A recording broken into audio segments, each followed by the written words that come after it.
Hey guys. This is the part 2 for What If Naruto Was a Businessman and the Owner of a Company. Hit like and subscribe if you like this one, and also please check the author in the description. Let's start.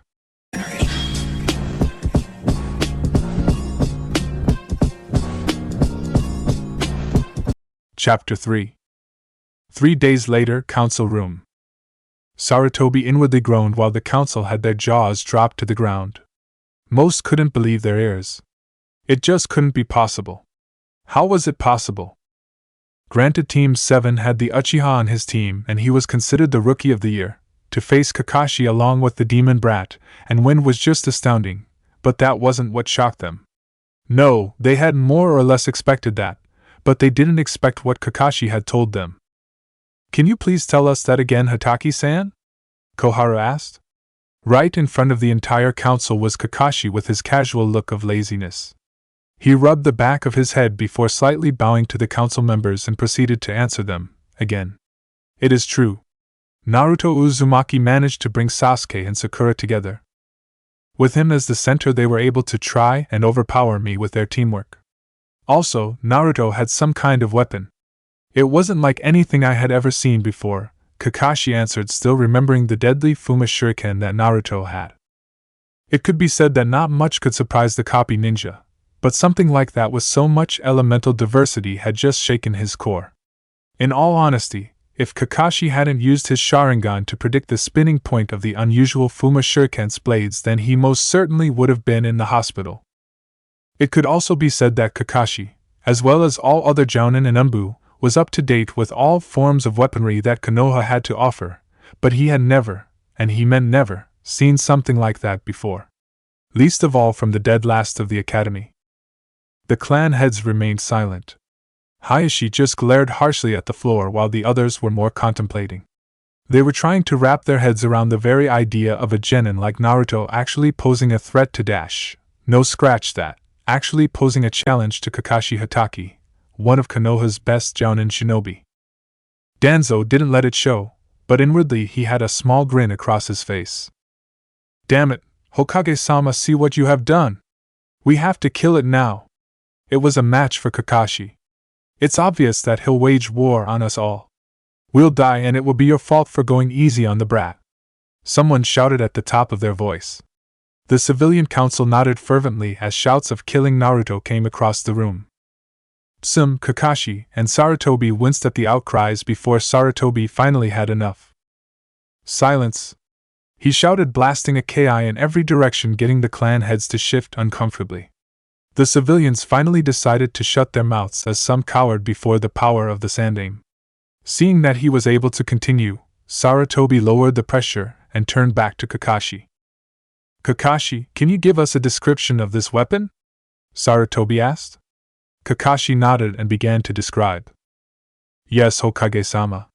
It was obviously a Fuma Shuriken, but the outlength of the 4 blades were spiral-shaped. They were of very shiny black metal that could glimmer in the sunlight like a precious gem. The spiral-shaped blades allowed for the centrifugal force of the shuriken to continue spinning more than an ordinary ever could, thus making it more deadly. Across the blades were seals, each aligned to a specific element of fire, water, lightning and wind. Kakashi's voice then started to shake, which caught the attention of everyone in the room. Then when Naruto threw it, he shouted ki, and fire, water, lightning and wind poured from the shuriken. They somehow melded together, and the shuriken increased in dangerousness. If I didn't snap out of my stupor and substitute with a log, then that would have landed me in intensive care in the hospital. It's a B-ranked weapon just off of design and not from the added seals. Kakashi paused before he summed it all up. The strange thing, however, was that the metal. It looked exactly like the metal that was showcased by Exodus Metals in the promotion just a month ago, Kakashi said before Mabuki Haruno slammed the table in front of her and stood to her feet. That's absurd. Exodus Metals is a multi-million yen franchise that promotes weaponry to Konoha. Why would they ever do business with that boy? She insinuated while Kakashi shrugged his shoulders. Danzo narrowed his visible eye at this information. Even he hadn't know about such a thing. I don't know, but I hadn't investigated it. I just thought it was worthy telling you, Hokage-sama, Kakashi answered, and Hiruzen nodded that it was indeed the right choice. Lately a few things had been revolving around Naruto that questioned the boy's actions, but Sarutobi had never found anything. Naruto was always in his house or walking the streets. It made Hiruzen wonder just when the blonde trained, but being in the forest of death, then it could be said that Naruto was obviously doing something, but what then? Even Sarutobi wasn't sure. "What do you think?" Sarutobi asked the Shinobi Council. Danzo looked at them all, and all he could see was one thing: skepticism. They were all still trying to wrap their minds around that. For such a creative way of intricate sealing to be used. Fuinjutsu wasn't even that popular of a shinobi art. In fact, it was a dead art. One that people never cared for, but it just sealing had that much power. Then what were its applications? Hokage-sama, I'm inclined to agree with the civilians. Why would Exodus Metals, who we have a very long contract with, deal with Naruto? It all seems fishy. Maybe we had just better stay on our toes and ask him. It couldn't hurt just to be sure, Shikaka said, and Sarutobi agreed. However, right now it was late and people were tired. It would have to be tomorrow that Sarutobi called for Naruto. Yes, you are right. Very well then. Meeting adjourned until tomorrow, Sarutobi said, and people packed up to leave. Sarutobi beckoned for Kakashi to stay behind, and the Jounin did just that. Kakashi, when you take your first mission with them, then I want you to keep a very close eye on Naruto-kun. He's not the same as he once was. He's much more careful, much more literate, and much more unpredictable. That is all, Sarutobi said, getting a bow from Kakashi before he vanished in a puff of smoke, leaving the aged Hokage alone.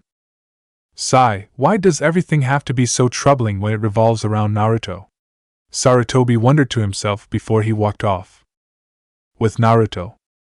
Naruto flipped through the channels of his TV before he groaned to himself and turned it off. Nothing good ever come on TV. At least not for him. The blonde threw the remote to the couch before he leaned back in its arms and looked up at the ceiling. He had spent the rest of the day training himself in Fuinjutsu.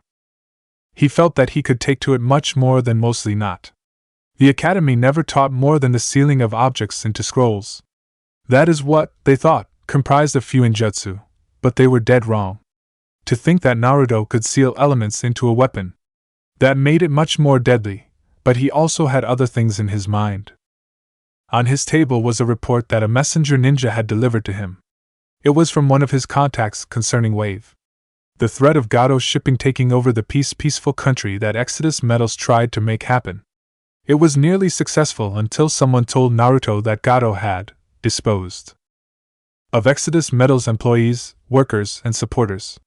If there was one thing that got under Naruto's skin other than people being foolish and ignorant, then it was him having wasted resources without his knowledge. Now is not the time for reading, but it's the time to think. How can I get over there?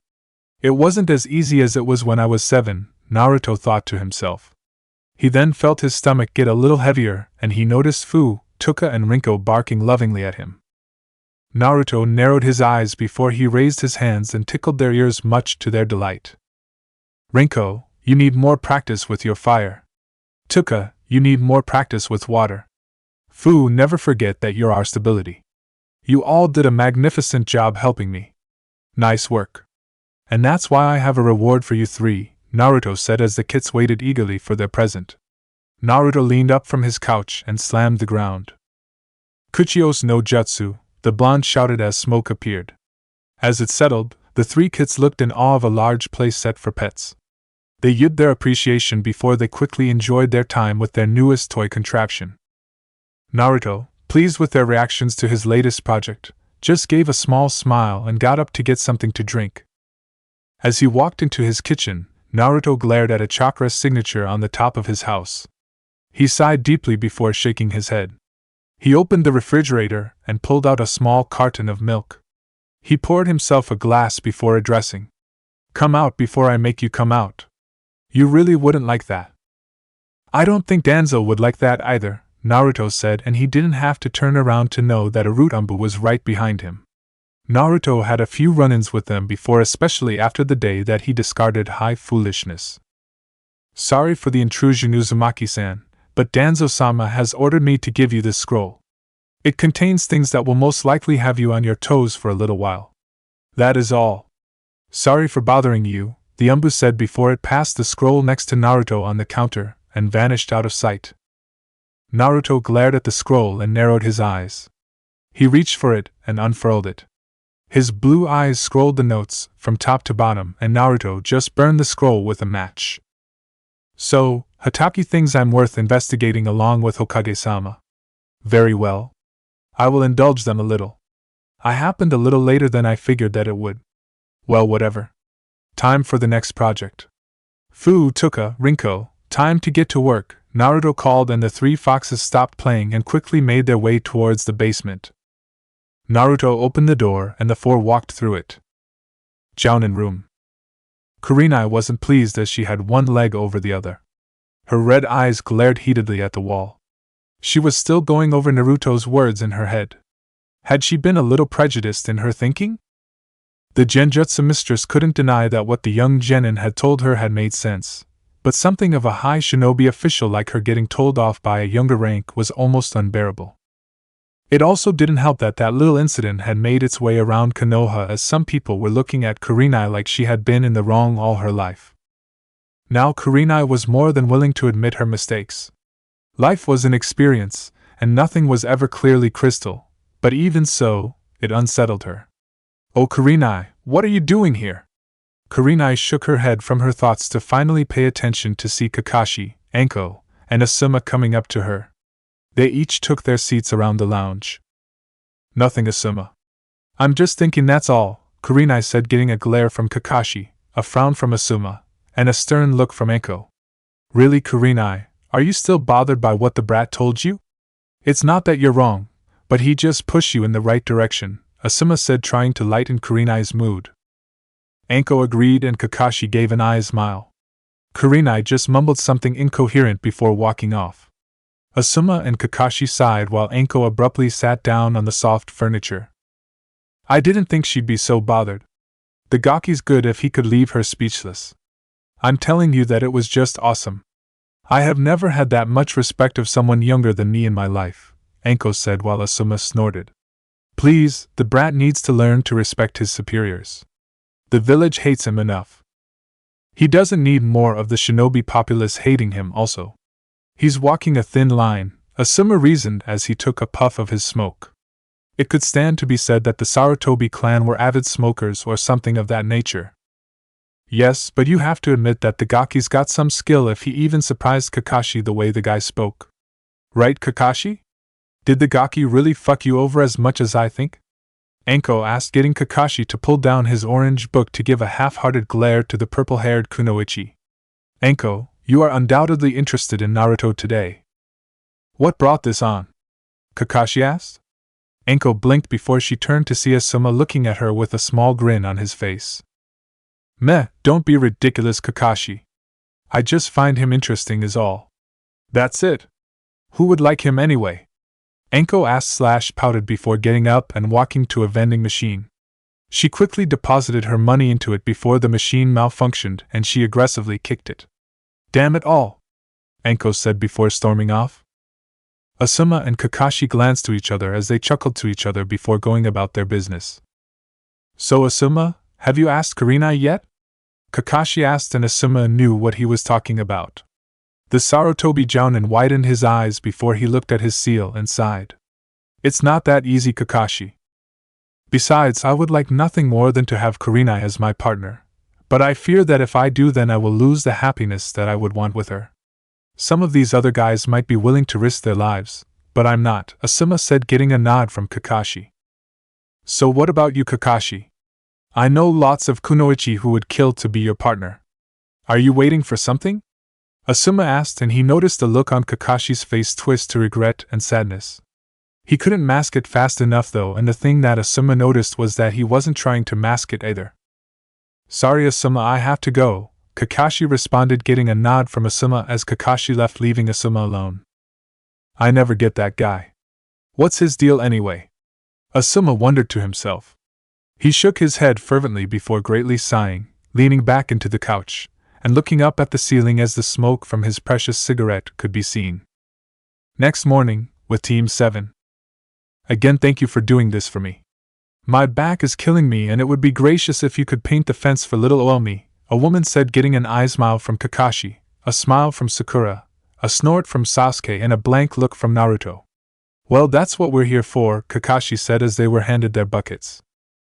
Of course, Naruto noticed the woman scowl at him specifically before walking back into the house, but the blonde gave up on caring.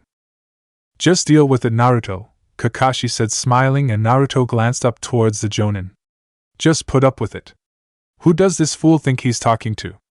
I've put up with more shit than he ever will, Naruto thought to himself before shaking his head of such thought. It would be foolish to get emotional off a comment. However, Naruto knew that the others were able to see the horror in D-rank missions like these. A few hours later, was his point proven? Man, they can't do this themselves? Sakura asked as she took a paintbrush to wipe down the fence with. Sasuke just grumbled to himself while Kakashi gave an eye smile as he watched his genin work.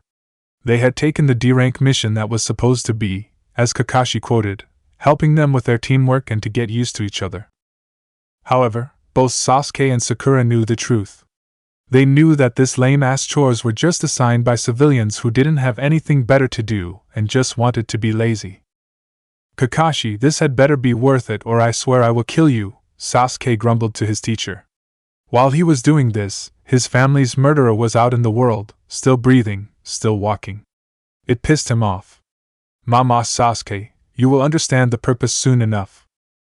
Now then, I guess I will go check on Naruto, Kakashi said as he walked over to the opposite side of the fence that Sasuke and Sakura were working on.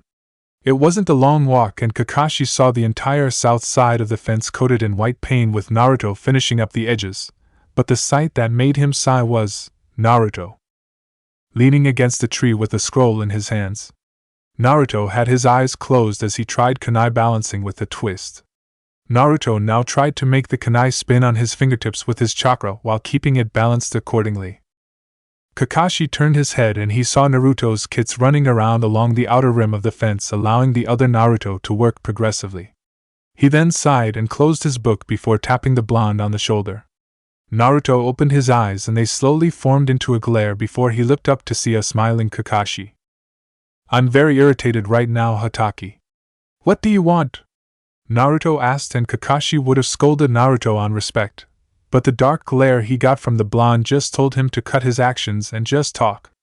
Naruto, I didn't know you knew the Kage Bunshin technique, Kakashi said. Naruto rolled his eyes and grumbled. I don't. That is an elemental Bunshin. It's just an advanced version. I didn't care for the Kage Bunshin technique. Are we done now? I'd like to train as much as I can since I'm forced to tolerate your presence along with my two teammates, Naruto said before he felt Kakashi tap him on the head with his book. Naruto, these missions are to promote teamwork. You can't get the crazy missions already. It doesn't work that way, Kakashi spoke and Naruto rolled his eyes. Hatake, don't be so foolish. You know it, I know it, hell even the civilians themselves know it. That whole teamwork bullshit might fly with you, but it doesn't with me. Back in your time, a girl like Haruno would never have made it to Genin.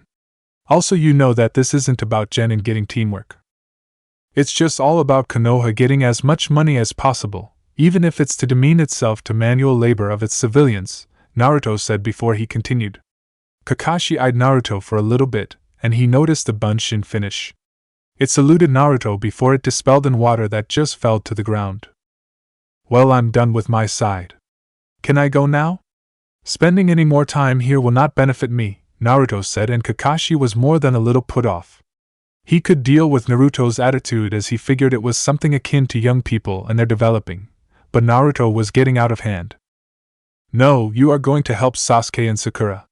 Now get up away from the tree and walk to the fence before I write you for insubordination, Kakashi ordered, and he immediately noticed the temperature drop. Naruto's hair covered his eyes before the blonde stood to his feet. He patted his legs, recalling Rinko, Tuka, and food to his person. They walked up to him and growled at Kakashi harshly while Naruto glared up at him. I'll make it blunt, Hatake.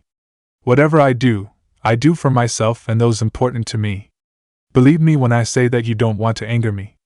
Now I'll comply with your wishes, but you will know this right now. You ever, and I mean ever, use that tone with me again, then I'll leave Konoha destitute. Remember that, Naruto said, walking off, allowing the temperature to turn to normal. Kakashi glared at the spot where Naruto had been laying. He wondered what Naruto could mean by that. Naruto wasn't a thief. Well, he wouldn't be a good one, and Konoha had one of the highest economical money advantages to date. To try and make Konoha destitute was like claiming that Sunigakure could be turned into an ocean of water. It just wasn't possible. I guess it was just an empty threat, Kakashi thought to himself before nodding and walking off. He saw Naruto kneel next to Sasuke and Sakura and begin to work along the fence, allowing Team 7 to have their mission done within no time. Finally we're done. Hey Sasuke-kun, I know this new cafe that just came out. Wanna? No, Sasuke rejected Sakura's offer as the Uchiha walked off, having enough of his two hassles for the day. Sakura sighed and saddened her eyes while Naruto rolled his eyes and began to walk off before he was grabbed by Kakashi. What now? I did the work, Hatake. What's next? Naruto asked, though he had a good idea of what Kakashi wanted to say to him. Come to the council room in 1 hour. You have some things to answer for, Kakashi said in all seriousness. Naruto just glared at the copy ninja before snorting and continuing to go off on his own route. Kakashi visibly sighed as he wondered how this meeting would go. Sensei, did the Baka get in trouble for something? Sakura asked, getting Kakashi to look at her. He then smiled at her and shook his head. No, Sakura, he's not. They just need to ease their troubled minds is all. Nothing for you to worry about. Go home, Kakashi said, and Sakura nodded with a happy smile before walking off to try and catch up to Sasuke. Kakashi just shook his head and looked at the clouds. Something told him that it was going to be that easy. Good or not, he wasn't sure he was going to like this. 1 hour later, council room. The council all assembled and the Umbu maintained their posts towards the front, sides, and overhead for anything to happen. They weren't sure why, but they didn't really care. Either way, it had to do with them, and they just had to do their jobs so that they could go home and try to relax like they always did. Some of the council was busy talking with each other for a few minutes before they all heard the doors open. People turned their eyes and instantly growled, sneered, or glared at Naruto and his kits as they came through the door with Kakashi following them. The Jonin quickly stood to the side while Naruto appeared in everyone's line of vision, and the Shinobi Council now knew that Kakashi might not have been exaggerating in his speak. The way that Naruto carried himself made him seem like he had a better understanding than even Shikaku. The genin had those cold, blue eyes that could be compared to another blonde-haired person that everyone knew had existed, but maybe it was coincidence. However, they all also noticed something else. The way Naruto glared at them all. He didn't care about them at all. From the civilian side right to the top of the shinobi side. Whatever judgment or reasoning they had for anything, he would never actually care about it. Naruto-kun, do you know why you have been summoned? Sarutobi asked, and the blonde glanced from the civilian side to the shinobi side. Of course he knew why he was here, but the council liked to spout its mouth like an ill-treated child, so Naruto would treat it as such. No, I do not, Hokage-sama. Hatake has no informed me, Naruto said, and that already got some things started. Boy, Kakashi, Hatake is your sensei as well as commanding officer. You will show him the proper respect. Is that understood? Hayashi asked, but to everyone's amazement Naruto just stayed silent as he kept his eyes on two people. Only Sarutobi and Danzo. Everyone else except maybe Tsum, Shibi and Shikaku and Chuza were irrelevant to him. Answer me. Hayashi said, growling, and Naruto opened his mouth. Would you please explain why I have been called here, Hokage-sama? I have important things to do and being with these people isn't one of them, Naruto said, and some of the people fumed at the Kyuubi container's disrespect. You're a genin. What important business could you possibly have to do? Someone shouted, but Naruto's eyes clearly stated that it wasn't the fool's business. Sarutobi sighed, looking at Naruto, showing no respect to anyone but him. He wasn't sure, but he knew that Naruto only considered him to be worth his attention at the moment. Something felt wrong. Quiet down! Sarutobi commanded, and people stayed silent before settling for glaring at the blonde as Hiruzen continued. Naruto-kun, you have been called here because Kakashi-san has told us about an unusual weapon that you used in the genin exams. Now this isn't normally a problem, but the council just wants to make sure that you aren't misusing it or have it something that we haven't heard about, Hiruzen stated, and if Naruto wanted then he would have rolled his eyes. He knew how this council acted. They didn't care if he used the weapon. They would probably hope that he chopped his head off with it. Never mind that, they wouldn't even want him to have a weapon in the first place. Show and tell us about the weapon that you used to fight Hataki-san with. Right now, Kohara said in a demeaning tone. Naruto blinked while his Rinko, Tuka and Fu growled from their places on Naruto's clothes. Would you like me to show it, Hokage-sama? Naruto asked, and Sarutobi, once again, found himself ashamed at the icy, professional tone that Naruto's voice sounded like. The council all looked at Naruto like he was crazy. Kohara-sama told you to show and tell us about the weapon. You will do it right this instant. Mabuki shouted, and everyone was once again surprised that she had been ignored by Naruto. He only kept his eyes to Sarutobi, only allowing them to glance at Danzo every now and then. Naruto-kun, it would make things go a lot more smoother if you did, Sarutobi said, keeping his professionalism. Naruto bowed obediently. He quickly reached into his pouch and pulled out a scroll. He showed it to everyone before unfurling it. Everyone could see the complex seal arrays across it, but somehow the shinobi knew that it was meant for storage. Naruto did a few hand signs and slammed the scroll. A poof of smoke came and everyone could see a single blade with a handle. Naruto picked it up and showed it. Like Kakashi said, it was definitely black and the blades were curved into a spiral, increasing its effectiveness in killing someone, but everyone could see that most of the blades were retracted. So, Naruto detracted them. He swung the blade and quickly the extra 3 blades came out into a swirl, while the handle protected Naruto's hand from them all. On each blade was what Kakashi had said, the kanji for fire, water, lightning, and wind on each of them individually. Kakashi flinched from the reminder of the power behind the weapon. The same weapon that seemed to be only a B-ranked weapon on its own. Its mysterious aura really made him shiver. The Shinobi Council narrowed their eyes, but they couldn't deny the craftsmanship of the weapon nor the beauty of the object. The way it shimmered in the lights in front of everyone. Its black texture making it all the more ominous. The civilians gasped, and Danzo just raised an eyebrow. Uzumaki-san, where did you buy that? Danzo asked as he was rather intrigued. If Root had that, then it would be more than amazing for Konoha. They could easily conquer the other nations if they had a few more of these. The Shinobi Council nodded to Danzo's question as they wondered the same thing. I will not lie to you, Danzo-san, I didn't buy this, nor did I find this or steal it. I made it.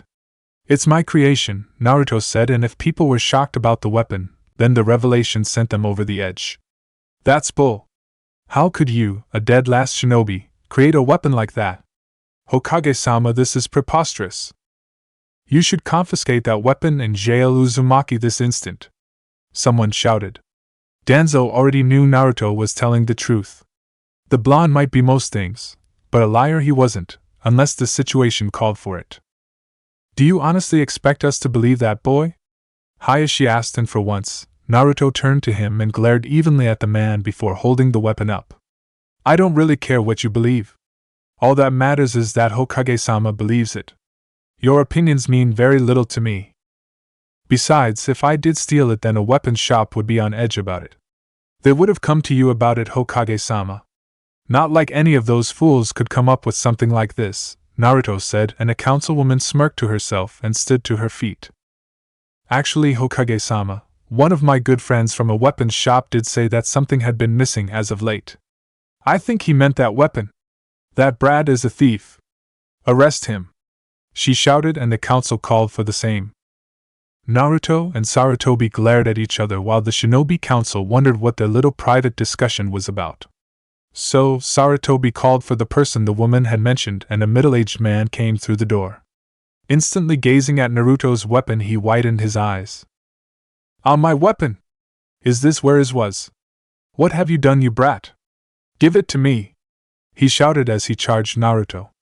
Kakashi and the rest of the Shinobi Council narrowed their eyes before a small look of surprise came over them as Naruto swerved his feet, tripping the man over his own before the blonde grabbed his throat and sent him to the floor, while placing the Fuma Shuriken close to his throat. "Don't touch my stuff. Understood, foolish civilian?" Naruto asked, and the man sweated while the council widened their eyes. "Naruto, that is enough. Let him go," Sarutobi said, and quickly Naruto released the man's throat, getting a cough from him as he straightened up. "Who are you?" Danzo asked, and the man bowed. "I am Taro Shin's Danzo-sama. An Umbu called me saying that they had found my missing weapon. That's it right there. The little thief must have stole it in the night, while I was gone. I want it back, and I want him to pay for stealing it." The man named Taro shouted at Naruto, who still held the blade. The council was ready to call for Naruto's death before the blonde raised his hand. "What is it, Naruto-kun?" Sarutobi asked as the council glared at him. "Hokage-sama, before this fool tries to run my name and integrity through the dirt anymore, may I hand the weapon to him?" Naruto asked, and Mabuki jumped up. "So you admit that you stole it, brat?" Mabuki shouted, and Naruto turned to her. "Silence, you fool. I'm just about to foil a foolish attempt. Here, Taro-san, your weapon. However, I would like to know, can you retract the blades?" Naruto asked, and Taro sweated. The council glanced to him as Naruto held out the weapon in front of him to take. Taro snorted and took the weapon. Immediately as he took it, everyone noticed that he struggled to just lift it up, showing that it was quite heavy in its own right. Taro gulped and turned to the councilwoman to his far left. She nodded earnestly, and Taro tried his hardest to retract the blades. The Shinobi Council narrowed their eyes, and so did Sarutobi and Danzo. After a few minutes, Taro grinned and successfully retracted the blades just like Naruto had done. "Told you it was mine," the weapon shop owner said, getting a nod from Naruto. The civilians grinned successfully before they heard Naruto speak. "I can't deny that you did, Taro-san. Now then, I'd like a question from you. As I'm sure you know, that metal is quite rare. It is yours after all. Now please answer me this. That metal has to be burned at what degree? 220, 400, or 350? Naruto asked, and Taro gulped again. He stupid brat. Obviously it had to be burned at 400 degrees Fahrenheit, or it would melt, Taro said, and Naruto just glared and closed his eyes. You are a disgrace to the weapon-making business. The answer was none of those. The real answer is that it has to be burned at 299.9 degrees exactly, or two things will occur. If too low, then it won't soften. If too much, then it will lose its edge properties. Get out of my sight, worm, Naruto said, taking his weapon back. Taro widened his eyes while Sarutobi glared. Umbu, arrest Taro-san immediately, he ordered, and the Umbu dragged a yelling Taro off somewhere. Naruto pocketed the weapon, and the councilwoman growled as her plan failed. Then, Naruto-kun, we have acknowledged that it is yours truthfully. Now then, can you please tell us, what is the name of that metal? Sarutobi asked, and Naruto folded his arms. Even if I told you, you wouldn't be able to mine it, Hokage-sama, but you are in charge. The metal is known as Yuzuin. It's called this, I believe, because I found it near a whirlpool. That's where the metal is in its raw form. I wouldn't recommend going for it, as only those with my chakra levels could even hope to get it, Naruto said, getting a scowl from the civilians as they hoped to get their hands on it as well. Well, Naruto, since you're the only one who knows where it is and can perfect it, then would you mind making some for your team? And for the village? Kakashi asked with an eye smile. Truthfully, he would love to have one. No doubt he could create something amazing with it. He could train Sasuke and Sakura to use it, and their team might have a better shot if he nominated them for the Chunin exams. However, Kakashi came to the full force of Naruto's piercing glare before the blonde snorted. Don't think I forgot your tone, Hatake. Now then, I don't mind making them for the village, Naruto said, and people brightened up immediately before Naruto continued. So long as they pay me 1 million yen per purchase. Kunai and shuriken are 20,000 yen. Fuma shuriken are 40,000. Swords are 150,000. Custom are 50,000. Depending on what they want, the price will increase or decrease. A complete set of more than 6 for each results in 1 million yen.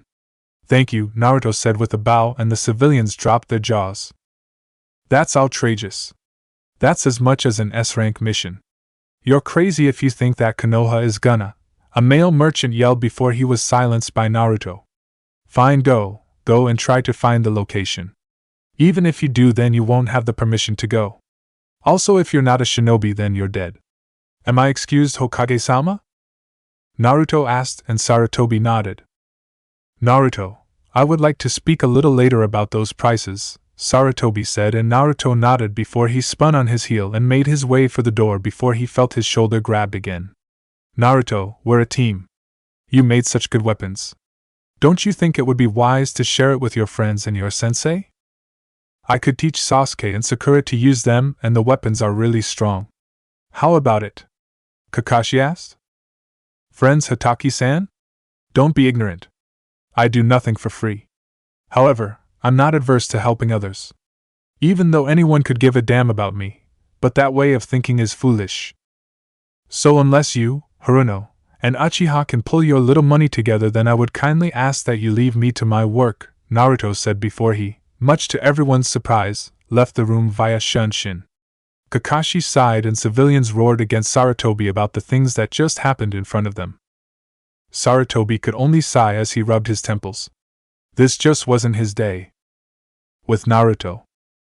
Naruto arrived at his house and gave a very heavy sigh. He was tired and he really didn't feel like working at the moment. Right now, he could just feel the comfort of his couch. Maybe a good book in his hands and then something to eat for himself, Rinko, Tuka and Fu, then they would work or scavenge for more metal. Naruto fished for his keys and opened the door.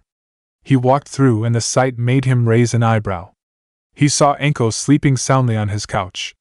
In her hands was one of his books, Mysterious Light, a drama romance. What are you doing here? How did you even get at my house? Naruto wondered while Rinko, Tuka and Fu whipped their noses at Anko. They took in her scent and glanced to each other curiously. Naruto pulled up a chair and took out a book, but not before taking a comforter and pulling it over the Tokubetsu Jonin. As he had done that, Naruto took the time to examine Anko. Her slender legs, and her tight waist that worked with the trench coat she wore, which just barely concealed her assets. Her lovely, pale face and the light snoring of her breath that trickled on his cheek. Naruto snorted and had pulled up the covers before he stayed for a little while. 6 hours later. Anko yawned and looked up to see Naruto's ceiling. Oh shit, Anko said, getting up, and she noticed the comforter on her body. She glanced at it for a little bit. She had been caught sleeping by the man of the house, and he just let her rest there. Gaki, Anko mumbled to herself. Oh, you're awake.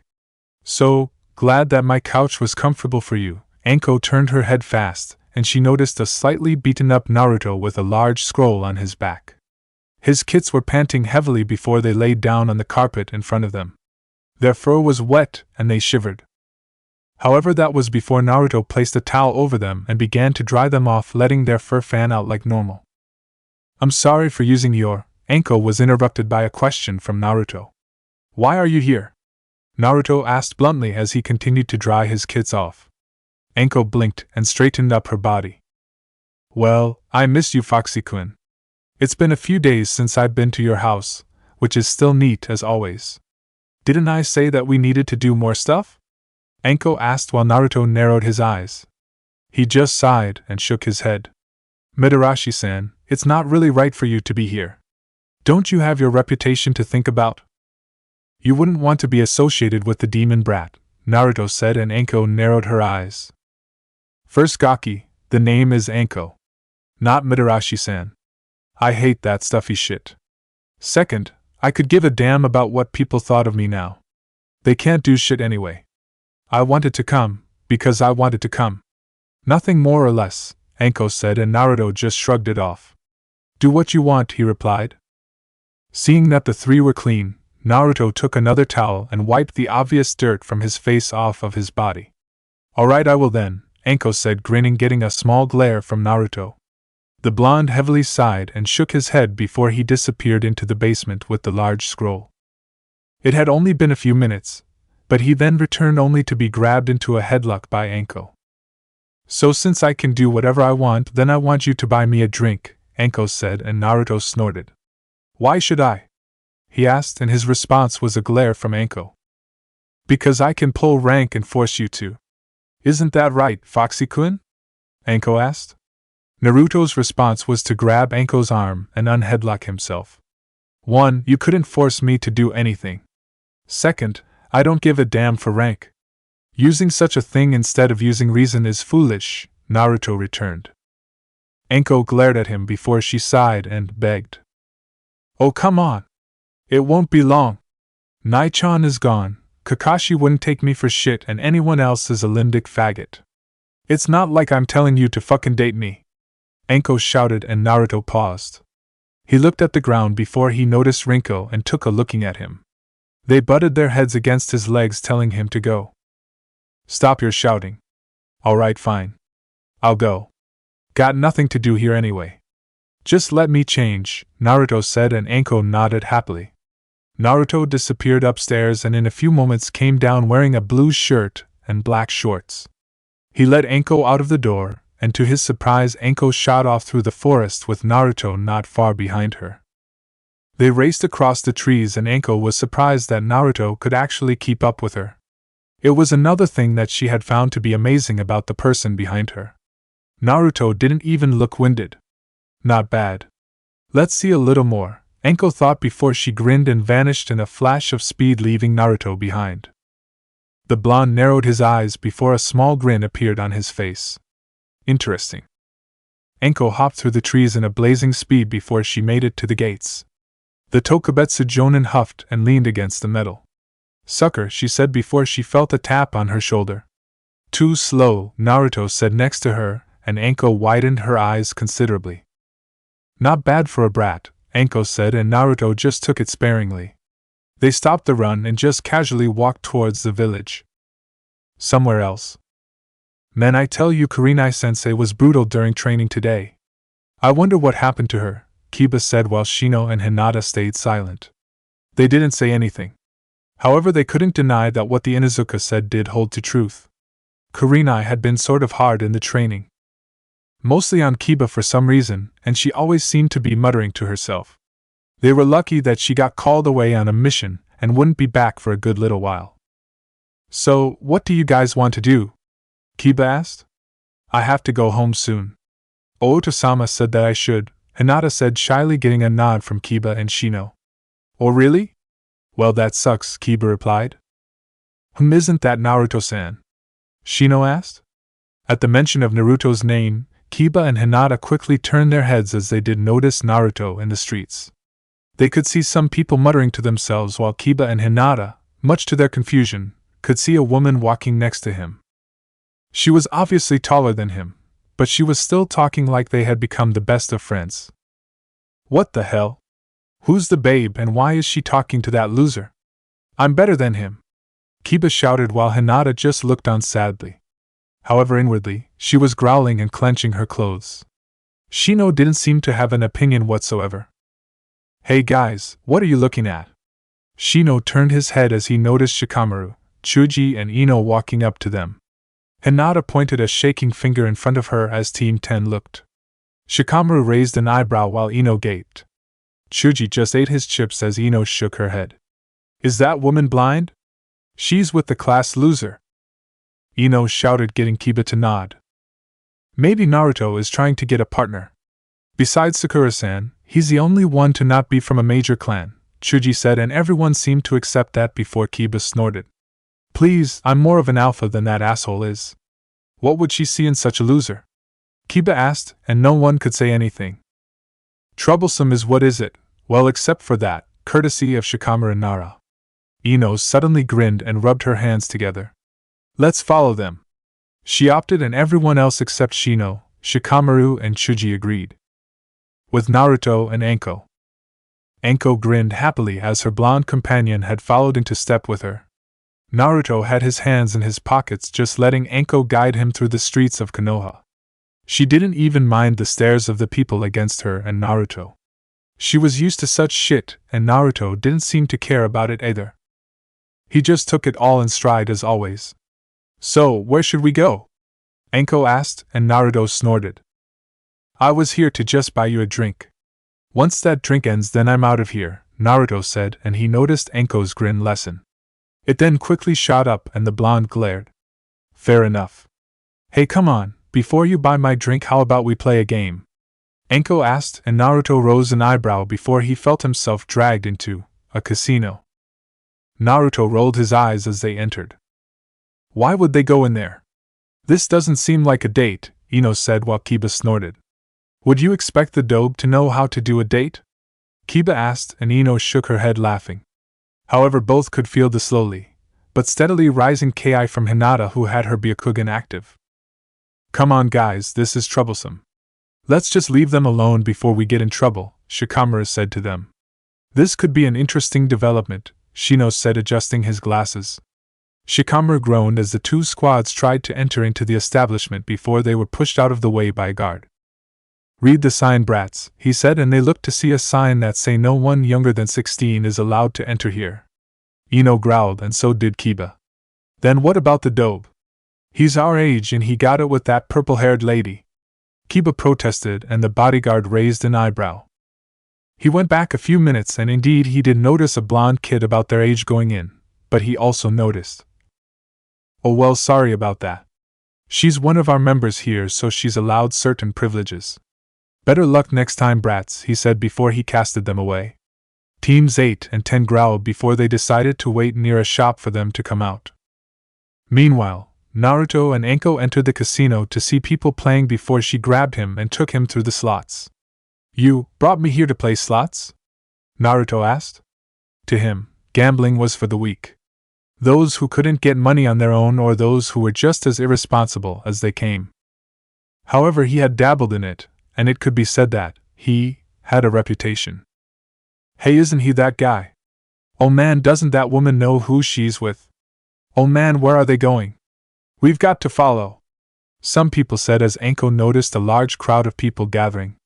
She came up to a door and Naruto recognized it immediately. He rolled his eyes and sighed. Seems that he would be making a small appearance.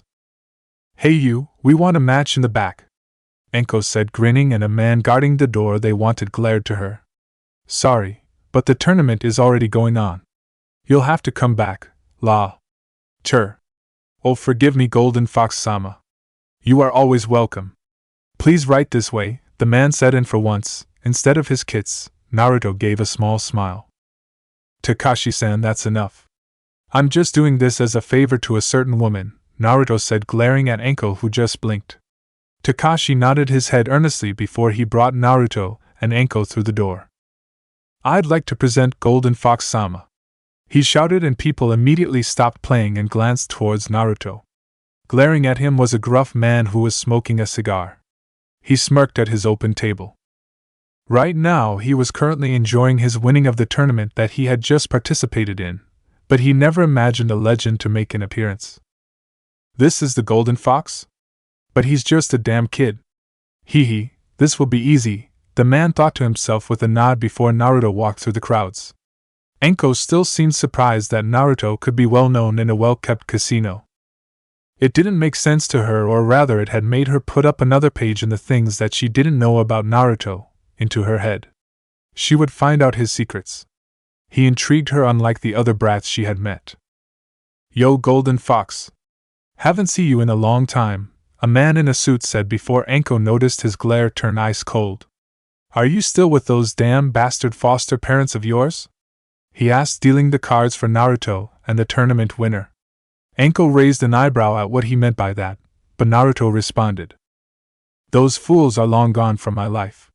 Have been since I was 7, and it will stay that way, Naruto said, getting the man to nod his head. Good. Always hated those jackasses, he said before he finished and backed away. People muttered to each other as the tournament winner spoke. Kid, do you know who you're dealing with? I'm Roshiki Daruma. People call me Lucky Rashi. I've better plenty of people. You're in over your head, he said, and Naruto snorted as he picked up the cards. Naruto, do you know what you're doing? Anko questioned silently into his ear.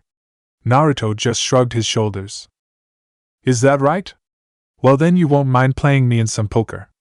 In this scroll is enough money for you to probably try and buy out the Senju compound to the far north of here. I will bet that, and you will not only bet your winnings, but also your. Do you have a family? Naruto asked, and Roshiki shook his head that he didn't. Good, then you will also bet your house and all its living things. Don't go back on your word. I hate those who do that, Naruto said, and Roshiki nodded, though Naruto noticed it was a hesitant one. Your foolishness will be your demise, Naruto thought to himself. Anko gulped as she watched Naruto play. Naruto pulled a card and Roshiki called. Naruto snorted, then took another. After him, Roshiki took a card. They both continued to do this and trade cards with the other. The people gulped as not a sound was heard. The Lucky Rashi versus the Golden Fox. Anko couldn't stand it anymore and quickly pulled someone to the side. Hey, why are you all swooning over the Gaki like he's Kami on Earth? Anko asked, and the person looked at her incredulously. What, have you been living in a cave or something? Don't you know who he is? The person asked, and Anko shook her head as the person, now female looking, looked forward and grinned. He's Golden Fox-sama. The red light district's strongest gambler, she said, and Anko widened her eyes. All in, Naruto said, and Rashi gulped. He could win. He had it made. His cards had lined up perfectly. Nothing wouldn't work for him. This kid was bluffing. An all-in was suicidal. Check end. Rashi called, and they both landed their cards on the table. Outside. Man, what the fuck is taking them so damn long? I wish they would get out here already. Kiba shouted, getting the others to nod. However, they all heard a loud shout, and they turned to see Naruto and Anko running out of the casino with the blonde carrying a large bag as well as a land rights paper. They too shot off into the crowd before an unknown man came out angrily. He looked left and right for them both. Where are you, brat? He shouted at the top of his voice. What the hell just happened? Ino asked as Roshiki ran off to go and find Naruto and Anko, leaving the teams to wonder what they had just seen. Man, fuck it already, this is boring and a drag. I'm going home. My dad is already going to kill me as it is, Shikamaru said, walking off while Shino followed. With Naruto and Anko. Both huffed and looked around the corner. Sure enough, they weren't being followed, and Anko laughed. Man, that was fun. How did you do it? That was amazing. The odds were all in his favor, and you still beat him with a 2-pair. That was amazing, Anko said, and Naruto just shrugged his shoulders. It was nothing special. It's how I've always done things. Gambling might be for the weak, but it takes the principles of shinobi tactics. Cheat, dominate, crush, and leave the foolish opponent at your feet. But I will admit it to you. I did have fun seeing his face, Naruto said, getting a small smile. Anko nodded her head fast before she noticed one of her favorite bars. She brightened up and grabbed Naruto by the arm. Now what about that drink, Foxy-kun? Anko asked, and Naruto shrugged before they walked off. Both went into the bar and sat at a stool. Anko ordered her drink while Naruto didn't.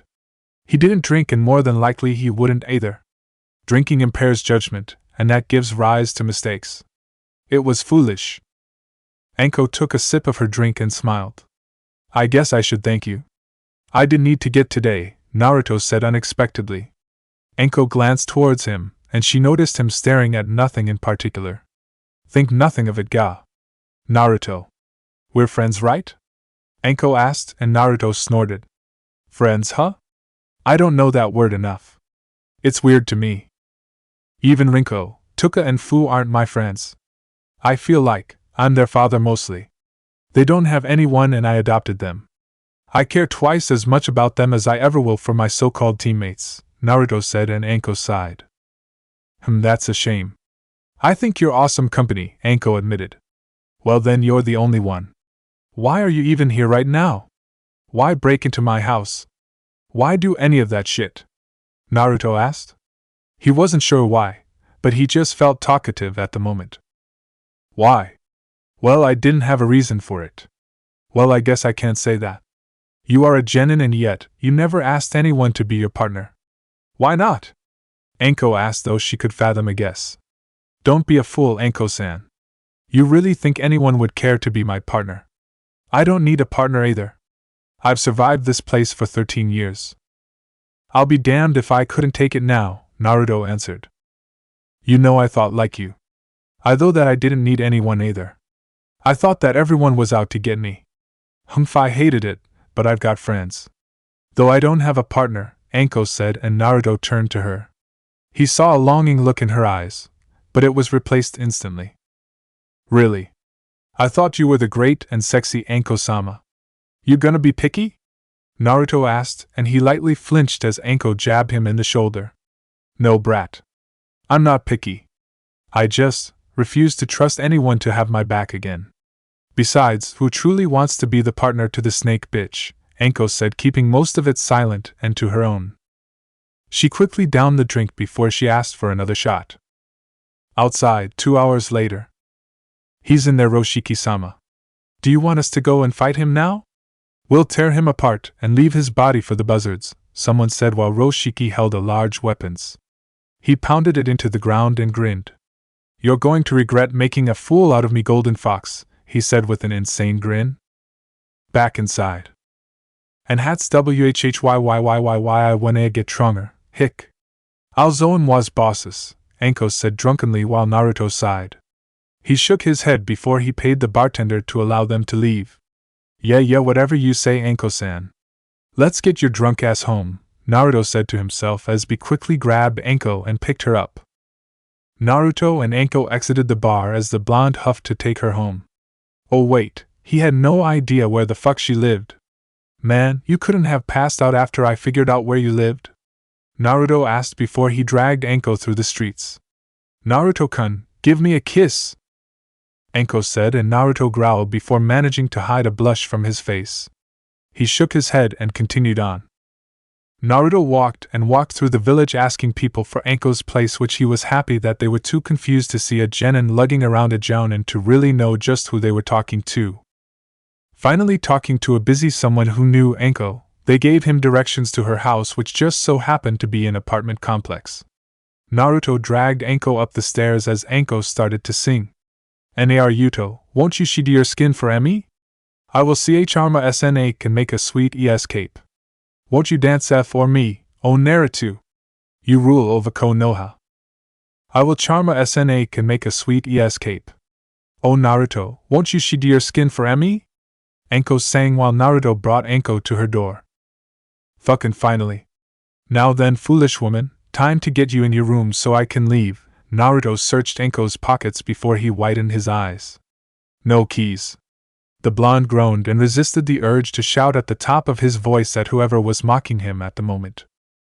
He couldn't very well bust the door down, as that would just get him more attention than he ever wanted at the moment. Naruto sat down and looked at Anko, who had leaned her drunken head on his shoulder. The blonde narrowed his eyes before he noticed Anko had stopped singing. Now she seemed to be mumbling. You were an outcast like me. I wouldn't mind if you were my partner, zzzzzzz, Anko finished, and Naruto sighed. He shook his head before lifting Anko up and hitting the streets again. Naruto lugged her for a little while and left Konoha, entering the forest before he stopped. The fields were almost too clear. He was surrounded, the people had weapons, and they were leaking a premature ki. The blonde sighed and shook his head left and right. Sore losers, I bet, Naruto said to himself with a nod. The blonde quickly laid Anko near a tree and hinged her body while he got to his feet. Alright, come out, fools, Naruto said, and bandits quickly appeared all around him. Naruto heard chuckling, and out of a dark alley, he noticed Roshiki glaring at him while holding a massive twin-spike club. You pissed me off back in there, brat. You're about to pay for that, he said, swirling his weapon around while the people surrounded Naruto. The blonde shadowed his eyes and smirked dangerously. Foolish man. You think you can compete with me? You think you're pissed? I'm stuck lugging around a damn woman who's as drunk as all shit. People like you piss me off. This is good. I needed a little stress relief, Naruto said, massaging his muscles. Get the brat! Roshiki shouted, and the men quickly charged at Naruto while the blonde sighed. That's it, come on. I have a new toy I want to try, Naruto thought to himself as he placed his hands in his pokes and pulled out 2 kunai. He placed them on the ground and cracked his knuckles. He then took out a kunai and quickly charged at everyone. The first few people tried to swipe the blonde with their swords, but Naruto was too fast as he slid across the ground. He threw 3 kunai at them. One of them blocked, and the others lodged themselves in 2 heads of 2 men. They fell to the ground dead. The others growled and charged the blonde some more. They swung their swords, but Naruto swerved through them all. He quickly jumped into the air before pulling his hand back. Futon, Shinkusha, Wind Release, Vacuum Palm Wave, Naruto shouted as he launched a blast of wind from his palms, slamming men into the ground as they shouted through the forest. Naruto landed safely before he quickly placed his hands in his pouch and pulled out his Fuma Shuriken. He took out each of the blades as they swirled into the shape that he wanted. Naruto touched the top of the lightning kanji before he grinned. "Vanish, along with your ignorance," Naruto said as the lightning from the seal sprayed out and the blonde quickly tossed it into the air. All the men gasped as the lightning connected to the 2 kunai on the ground, making a sort of tether line. "What did you do?" Roshiki shouted as Naruto picked up the kunai on the ground. "Oh, nothing. Just used the right-on element to polarize to the 2 kunai, allowing a temporary connection. Now, I can control the direction that my Fuma Shuriken goes. Here, have a taste," Naruto yelled as he spun the kunai around. Everyone watched as the lightning attached to the kunai and Fuma Shuriken followed his command as swung around as it converged on the men. "Fuma Shuriken, Yan Sensoha," the blonde called out as the rest of the elements splashed out and caught everyone into a heavy explosion. The dust cleared and Naruto looked up to see the disgusting remains of dead bandits. He snorted and shook his head, pocketing his kunai and Fuma Shuriken. "Know your place," Naruto said before he unhinged Anko and walked off to his house. No, he didn't leave her there. He took her. She might be a foolish woman, but she was entertaining at least. Naruto grumbled and opened the door to his house. It was late. Very, very late. The blonde struggled to bring Anko up the stairs before he kicked his door open. He grumbled to himself before he struggled to place Anko on his bed. She was just passed out without a care in the world. Naruto sat on the edge of the bed and glanced back to Anko. How much had he changed just from meeting her? He never cared about any other shit. He never cared who visited his house. He never would have went out with someone. "You're an odd one," Naruto said to her, though Anko didn't hear him. Naruto placed her in his bed before he took off his clothes, dressed for bed, and went to sleep as well. As he closed the light out, Anko opened a single eye. "I'm odd." "In what way?" "I'm eccentric," she smirked to herself and nodded before she went to sleep. Anko had seen the quick work Naruto had made of the bandits, and it surprised her. She was still very much drunk, but her shinobi senses were active, and she wanted to see the extent to Naruto's abilities. However, she couldn't even get that as the alcohol passed her out. Just like it did now. Next morning, Anko groaned as she opened her eyes to the rays of sun that penetrated her apartment. She grumbled and reached for her alarm clock. She reached and reached, but she didn't get it. What the hell, she had just placed it on her counter. Ugh, how much did she drink last night? She remembered almost nothing after the 10th shot of drinking. She was with Naruto, and she sang. She also told him to kiss her. She also said something else. What did she say? She didn't remember. I think I told him something. I wonder what it is. Anko leaned up and she noticed that she wasn't in her apartment. She widened her eyes before she looked onto the floor. She noticed her trench coat, her shin guards, her shirt black skirt, her shinobi pouch and her mesh armor on the floor. Oh hell no! I did not!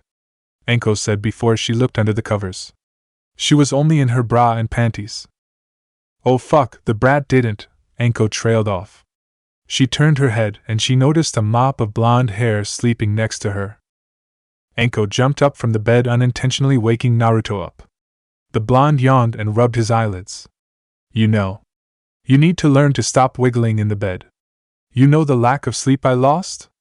Though seeing you wiggle out of your clothes was amusing, Naruto said, getting up. Anko noticed that only his top half was naked. He was wearing jeans and the blonde just yawned. Wait, so we didn't, you know? Anko asked while Naruto went into his bathroom. Yeah, right. Like I would do it with someone who reeks of alcohol. Don't be an idiot. You left your keys in your apartment. Don't worry, you're still unmarked, Naruto said, and Anko glared down at her seal. Indeed, she was still unpartnered. While that was a big relief for her, Anko couldn't help but feel a little sad at that. Get this straight, you will not tell anyone about what happened here, Naruto instructed as Anko quickly started to put her clothes on. Damn straight.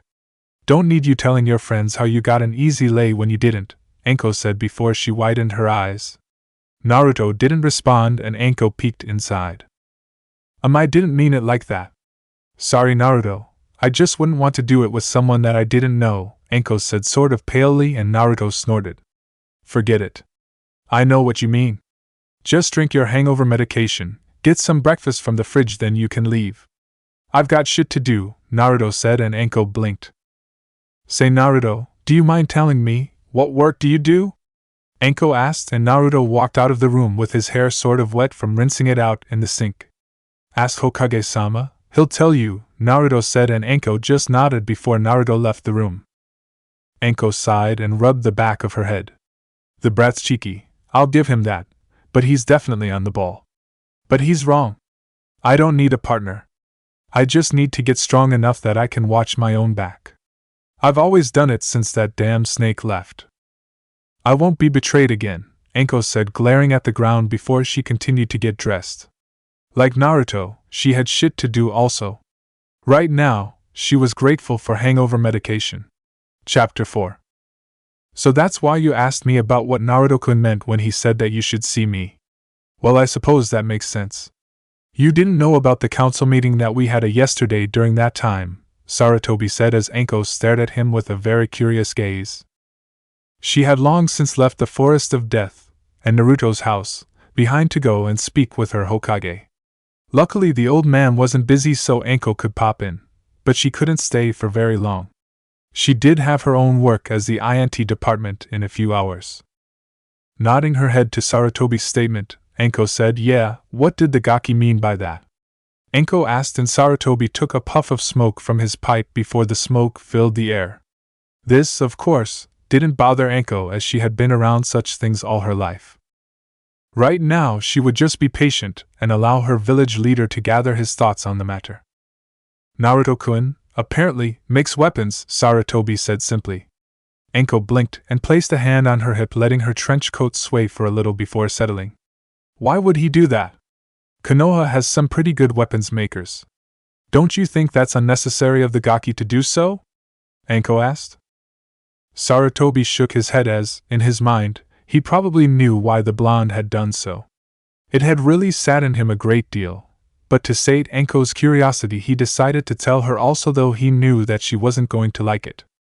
Anko, you know how this village treats him, right? Sarutobi asked, and he immediately noticed Anko's present scowl. She kept her rage in check and settled for a strained nod of head, allowing for Sarutobi to continue. I believe that Naruto-kun went into making weapons because he couldn't get decent materials from those who mistreat him.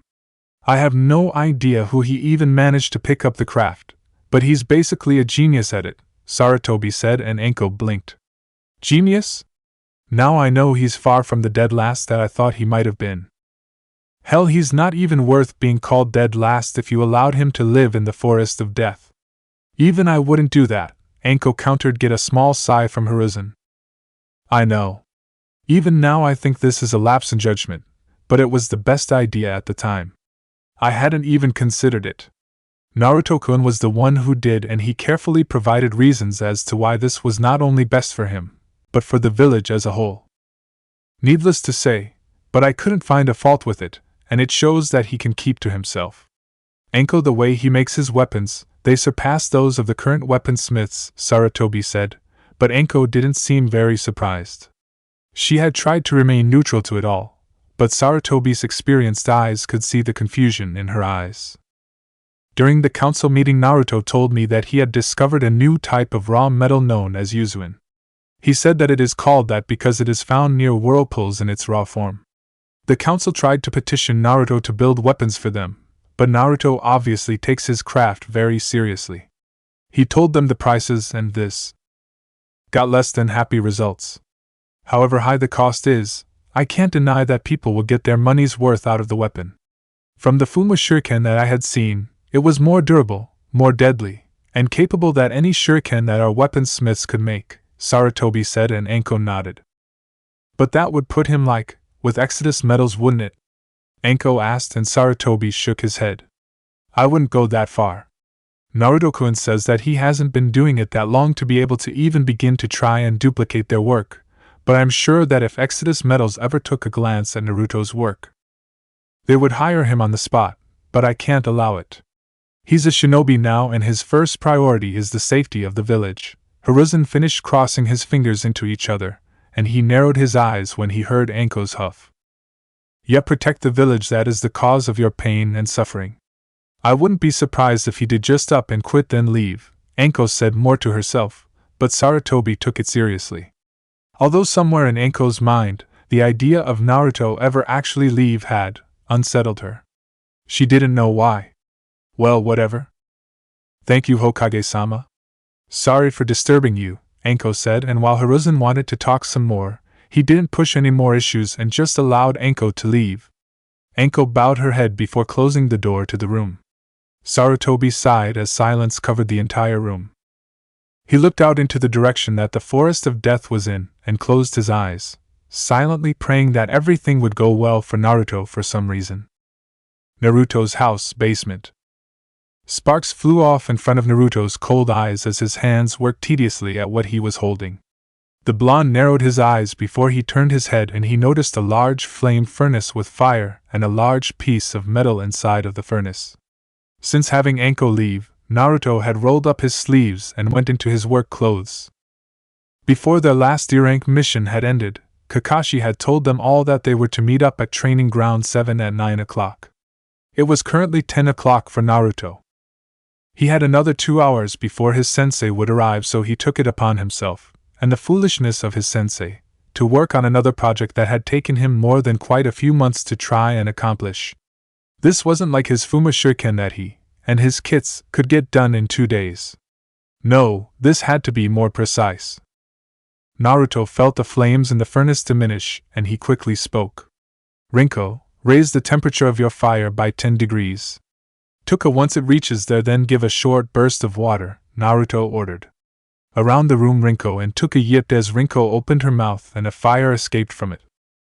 It went into the furnace, igniting it some more to the degrees that Naruto wanted.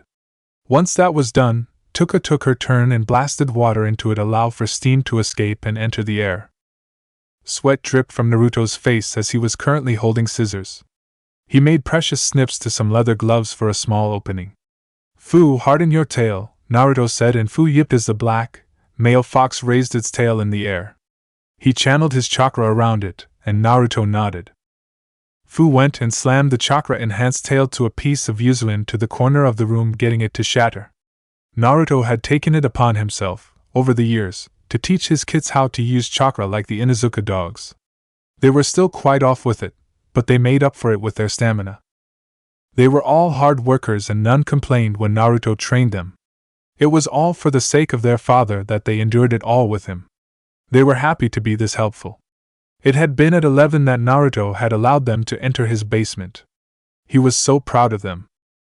Fu opened his mouth and took a small piece of Yuzuin and brought it to Naruto.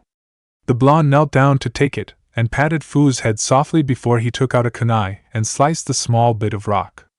Naruto gazed at it for a little bit before tossing it into the air. The kids and Naruto watched as the stone hit the ceiling and landed back to the ground without so much as a broken piece of it gone. Naruto nodded and picked it up. Good, nice and sturdy in this raw form, Naruto mumbled, and he opened a book of sealing that was next to him. His eyes trailed along an advanced formula and he went back to work. After nearly an hour of tedious work, Naruto finally clipped a piece of string to the leather gloves and closed up the opening. He sat back and shook his head lightly. He could still feel the heat burning the metal from the furnace in front of him, and he knew that now, the easy part was finished. Naruto turned his head and looked at the clock to notice that Kakashi would be with his team in about another half an hour. Just in time for him to arrive, Naruto said, getting up. His kits turned to him, and Naruto opened the door. Come on, you three. You know the drill. That metal now has to sit in the fire for 7 hours and then we take it out. For now we'll just leave a Katon Bunshin to monitor it in our absence, Naruto said as he summoned a clone. His kids nodded and ran up the stairs from the basement to the hallway and then from the hallway to the upstairs to go and take a shower. Watch the metal carefully. We're nearing the finishing stages of the project, Naruto said, and the clone dutifully bowed before closing the door. Naruto quickly took a short shower, washed his face, brushed his teeth, again, threw off his work clothes and placed on his regular training clothes, then his headband. He sighed to himself before shaking his head as Tuka, Rinko, and Fu had finished drying their fur and took their places on his body. Naruto grabbed his scrolls, kunai and shuriken sets, and lastly his ID license. Couldn't forget that shit. Naruto opened the door, heard the sounds of various animals across the forest, and ran off to meet with his team. Fools they might be, but he wasn't going to be the foolish one and arrive later than their sensei. That would just be disgraceful. Training Ground 7. Sakura and Sasuke growled before the former yawned tiredly. Their sensei told them to meet 2 hours ago, and they had arrived dutifully, but now he was just being an ass about it. Add to the fact that their other teammate hadn't even arrived yet, and it just began to piss them off even more. However, both were surprised as they saw Naruto land on the ground in front of him reading his orange book. Your LA. Sakura didn't get far as Naruto slapped a silent seal over her mouth. He activated it and carefully leaned against the railing. Sakura widened her eyes and her muffled screams of indecency could be heard by Sasuke and Naruto. Sasuke glared at Naruto, but the blonde took no notice. Oh, he knew that the Uchiha was glaring at him, but he wouldn't give in to a fool's advances. Yo! Sasuke and Sakura looked up to see Kakashi over the railing of the fence behind them. MMPH. Sakura mumbled and Kakashi narrowed his visible eye before sighing. He released the seal on Sakura's mouth and ripped off the paper granting her free speech again. Naruto, why the hell did you do that? Sakura shouted, launching a fist at him. Naruto tilted his head and avoided the strike before he surprised Kakashi as he raised his hand and slapped Sakura across the face, sending her to the ground as she widened her eyes at the redness of her cheeks. Naruto, what was the reason for that? Kakashi asked, and Naruto didn't answer. The blonde spun on his heel and hopped over the fence while Sasuke looked down at Sakura. He then snorted and followed after Naruto while Kakashi helped Sakura to her feet and over the fence. The training ground was far and the morning mist that usually permeated the area was soon leaving. As the four walked into the training ground, Kakashi grabbed Naruto's shoulder, getting the blonde to stop. Naruto, I know that if Sakura had hit you then she would have been in the wrong, but that doesn't excuse you for assaulting her the way you did, Kakashi said, and Naruto closed his eyes. He turned around and slowly dropped his book. Kakashi was greeted to the sight of impassive eyes looking at him while the blonde decided to elaborate his actions. What would you have done if she had hit me? Naruto asked, and Kakashi blinked. Now that he thought about it, he might not have done anything since it was probably in Sakura's sort of violent nature to be that way. Seeing no answer to his question, Naruto continued. As I figured, Hatake. You would have stood there with that dumb eye smile of yours as she hit me. You then probably would have said something along these lines, Mama Sakura, don't do that, Naruto said, and getting a frown from Kakashi. You tell Haruno that she can take her foolish bullshit somewhere else. I am no one's punching bag. Never again. Never, ever again. If you throw a punch then you had better expect retaliation. She's just lucky that I didn't bust that mouth of hers in the process. Now then, why don't you bring us together and train us like you're supposed to? Naruto said, and Kakashi just stared at Naruto. He was contemplating how to deal with such things said to him, and Kakashi knew that he could take this before the Hokage, but as a Jonin sensei, he couldn't leave all matters to his Hokage on account of his genin. This was supposed to be his job. Naruto, whether or not I did something, there is a time and place for everything. I will overlook it this time because Sakura went at you first and you were right, but this happens again then I will take action, Kakashi said, and Naruto glanced towards him. Better watch that tone, Hatake. When I make promises, deals, or threats I will follow through with them. No matter what, Naruto said as he turned back around. Kakashi didn't show any signs that Naruto's words had affected him in the slightest, but they indeed had, and, In a small part of his mind, Kakashi felt that Naruto would be more than happy to make that threat/promise a reality. Sighing to himself, Kakashi brought his genin together and instructed them that they would be doing several other D-rank missions, and to end the day they would be doing teamwork exercises. This got a groan from Sasuke and Sakura, but nothing from Naruto. Walking dogs, grocery shopping, returning library books, babysitting the orphans at the orphanage, racking leaves, cleaning a restaurant, and one more painting of a fence. All these D-rank missions Team 7 had accomplished, and their pay was in the midst of being transferred to their accounts. Naruto, of course, didn't need this money for any purpose. If anything, he just stored it in his house's vault and let it accumulate. Maybe it would have some purpose in the future. For an orphan, then foster child, then loner like Naruto, he knew to appreciate what he had been given, unlike Sakura, who took it for granted. During all the D-rank missions, Naruto continued to read his orange book, and he was just getting to the ending. He would never allow himself to giggle perversely like his sensei had always done, so he only gave a smirk when something good happened. His eyebrows would rise to show astonishment and surprise to something he hadn't seen coming. Seeing such a perverted book, Sakura had growled and glared daggers at the blonde on numerous occasions to try and get him to stop reading such smut, but she didn't voice that opinion. No, Sakura had, for once, kept her mouth shut. She didn't feel like getting hit again, realizing just how much harder Naruto's slaps were in comparison to her punches. Sakura had hoped that Sasuke would come to her defense since she liked him, but Sasuke had continued to ignore her and her pleas since they were beneath him. Arriving back to the training ground at around 3 o'clock, Kakashi closed his book and smiled. "Well then, now I guess I'll be teaching you something, won't I?" Kakashi asked, and Sasuke grinned while Sakura nodded. Naruto didn't care as he closed his book as well. Everyone waited for their sensei to begin as Kakashi rubbed the back of his head and tried to think of something. Naruto narrowed his eyes and gave a light snort. So he was foolish enough to not even know what to train us in. Pathetic Hatake, Naruto thought before Kakashi gave an eye smile and clapped his hand. "Oh yeah, alright then. You're all about to glare me into a hole, so I will ask this. What is chakra?" Kakashi asked, and Naruto resisted the urge to just find Kyuubi, rip the seal off, and just hope that the demon fox would devour his sensei for stupidity. "It's the ability for those of us as Genin, Chunin, Jonin, Anbu, and even Hokage-sama, to perform jutsu," Sakura said wisely, getting a nod from Kakashi. "And what else?" Kakashi asked, getting looks of confusion from Sakura and Sasuke. Naruto closed his book loudly, getting everyone's attention. "It is basically the lifeblood of shinobi. It is acquired through rigorous training for us to use past just perform jutsu. It allows us to heighten our senses, abilities, and movements. It's the combination of physical and spiritual energy to be melded together in the stomach, or lower abdomen," Naruto said, getting a smile from Kakashi. "Very good, Naruto. That's exactly what it is," Kakashi said. Sasuke snorted as he didn't answer anything, and Sakura fumed at being shown up by a presumed dead last of the academy.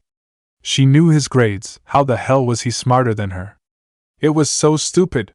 He was making himself seem smart so she would like him instead of Sasuke. Well, it wouldn't work.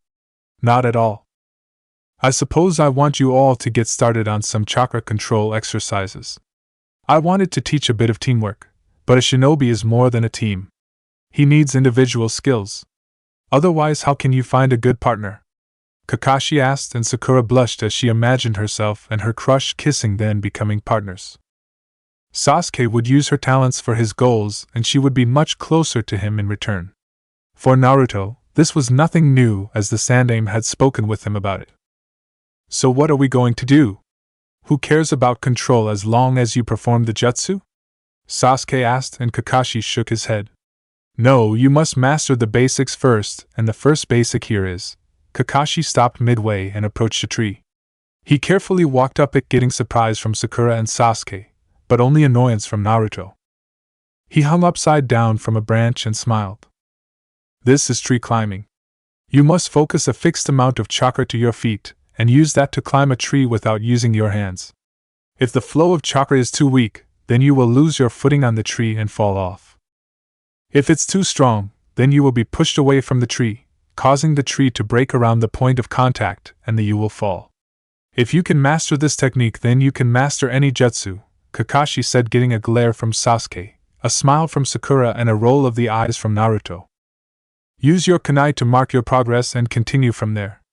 If you can get that, then we can move on to the next exercise, Kakashi said with an eye smile. He hopped down and gave a kunai to Sasuke and Sakura, which they took. He then handed one to Naruto, and the blonde glared at the medal. Time seemed to stop as he looked at it before he looked up at Kakashi, who still had his eye smile. Naruto closed his eyes, sighed, and took the kunai from Kakashi as he nodded. You can start, he said as Sakura and Sasuke ran for the tree. Sasuke didn't get far before he backflipped off the bark and landed on the ground. Oh wow, this is so easy. It's incredible, Sakura said as Sasuke looked up to see Sakura already at a branch waving at him. I did it, Sasuke-kun! Sakura shouted, but Sasuke just scowled and turned his head away to mask his frustration that someone weaker than him had actually gotten it on the first try. Well, it looks like the female has the most chakra control. Nice work, Sakura, Kakashi said, and Sakura nodded.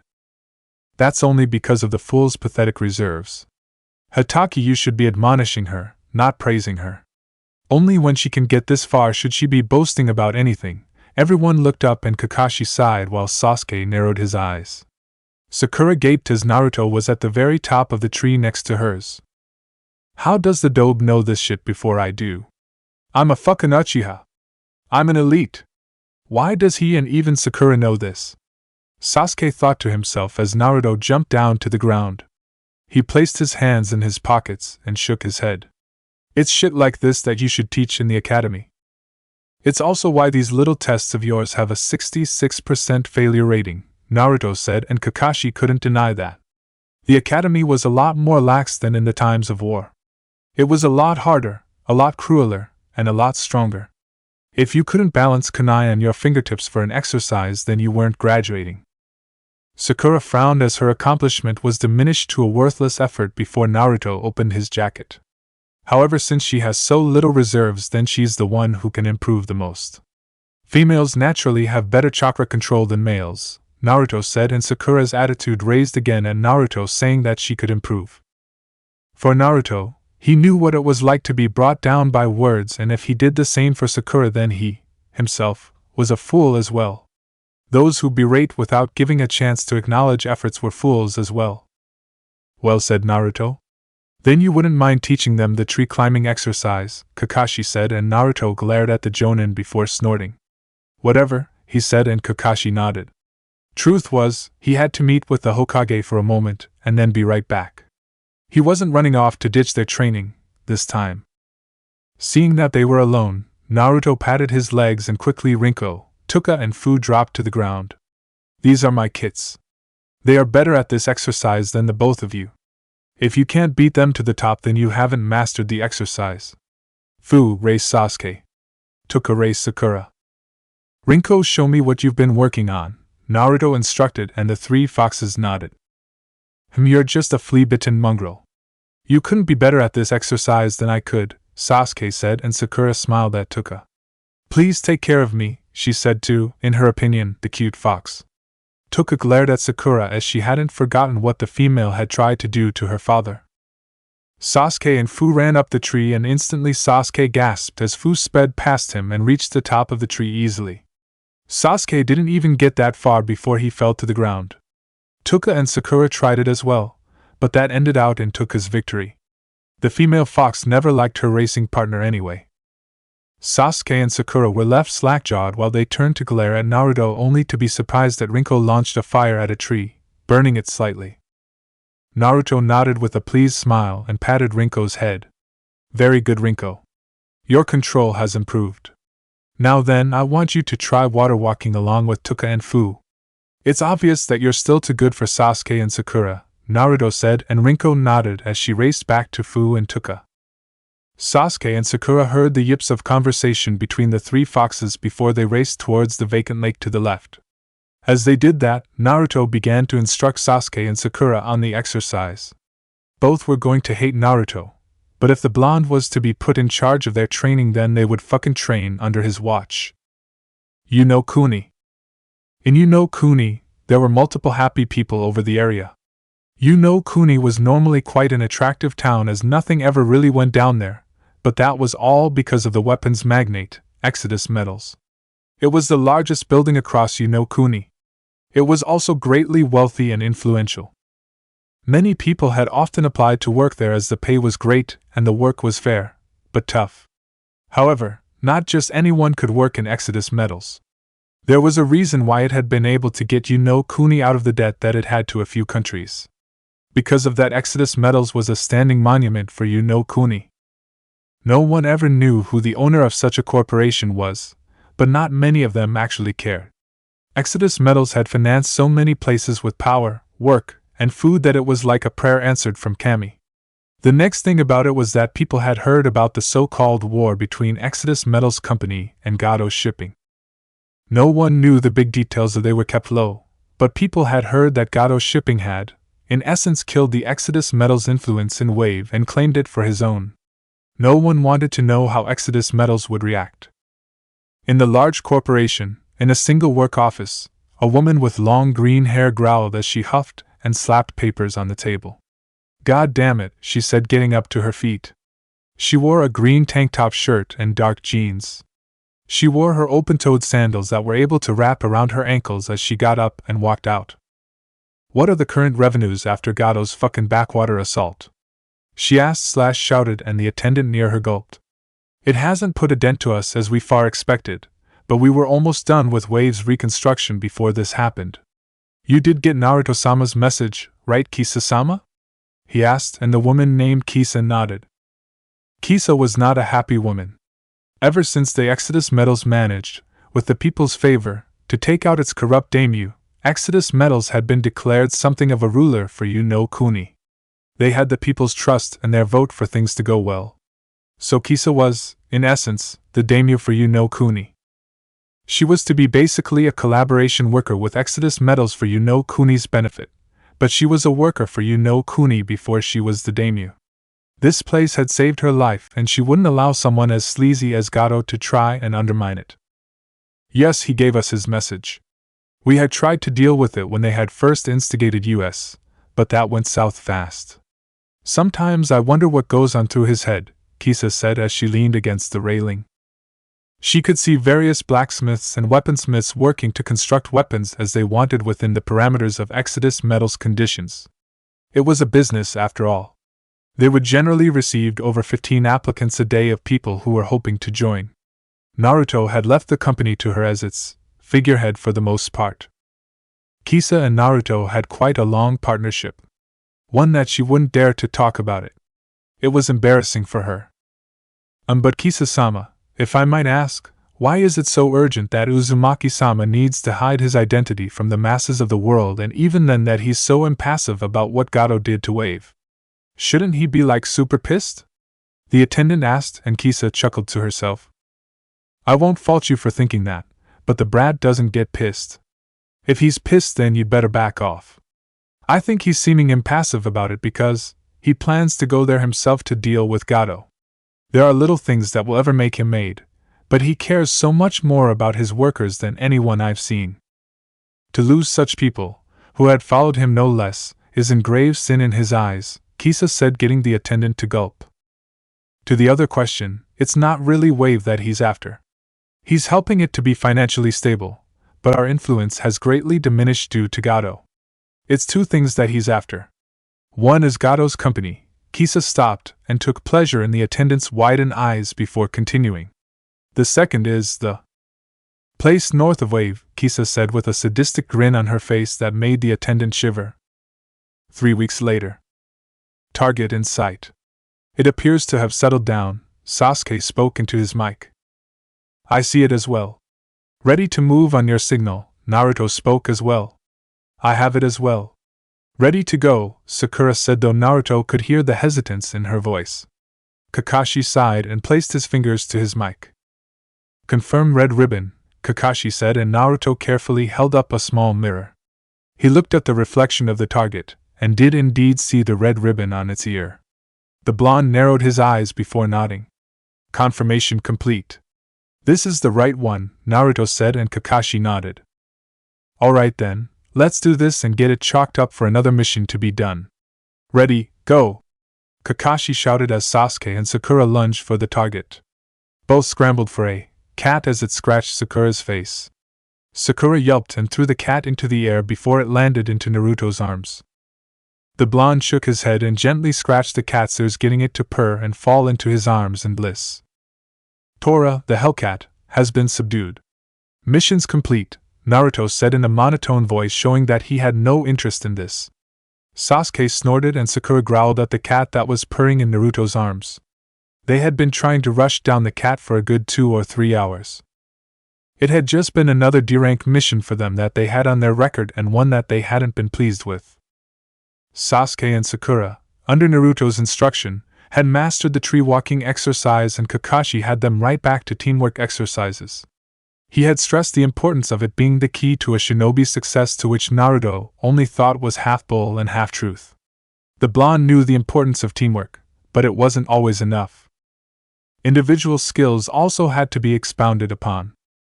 Rinko, Tuka and Fu had easily taken to water walking as they had increased their reserves. Their reserves were as much as Sasuke's, which, saying that they were foxes was quite the accomplishment.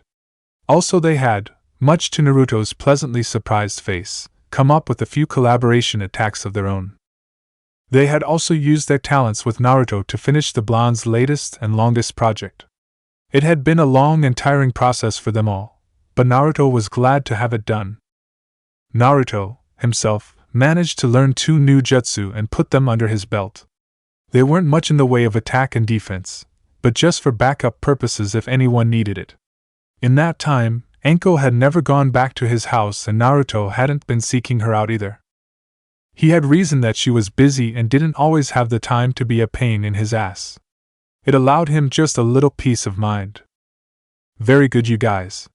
Now then, let's take it back to them so that we can declare this mission a success, Kakashi said, and everyone nodded their heads as they walked away.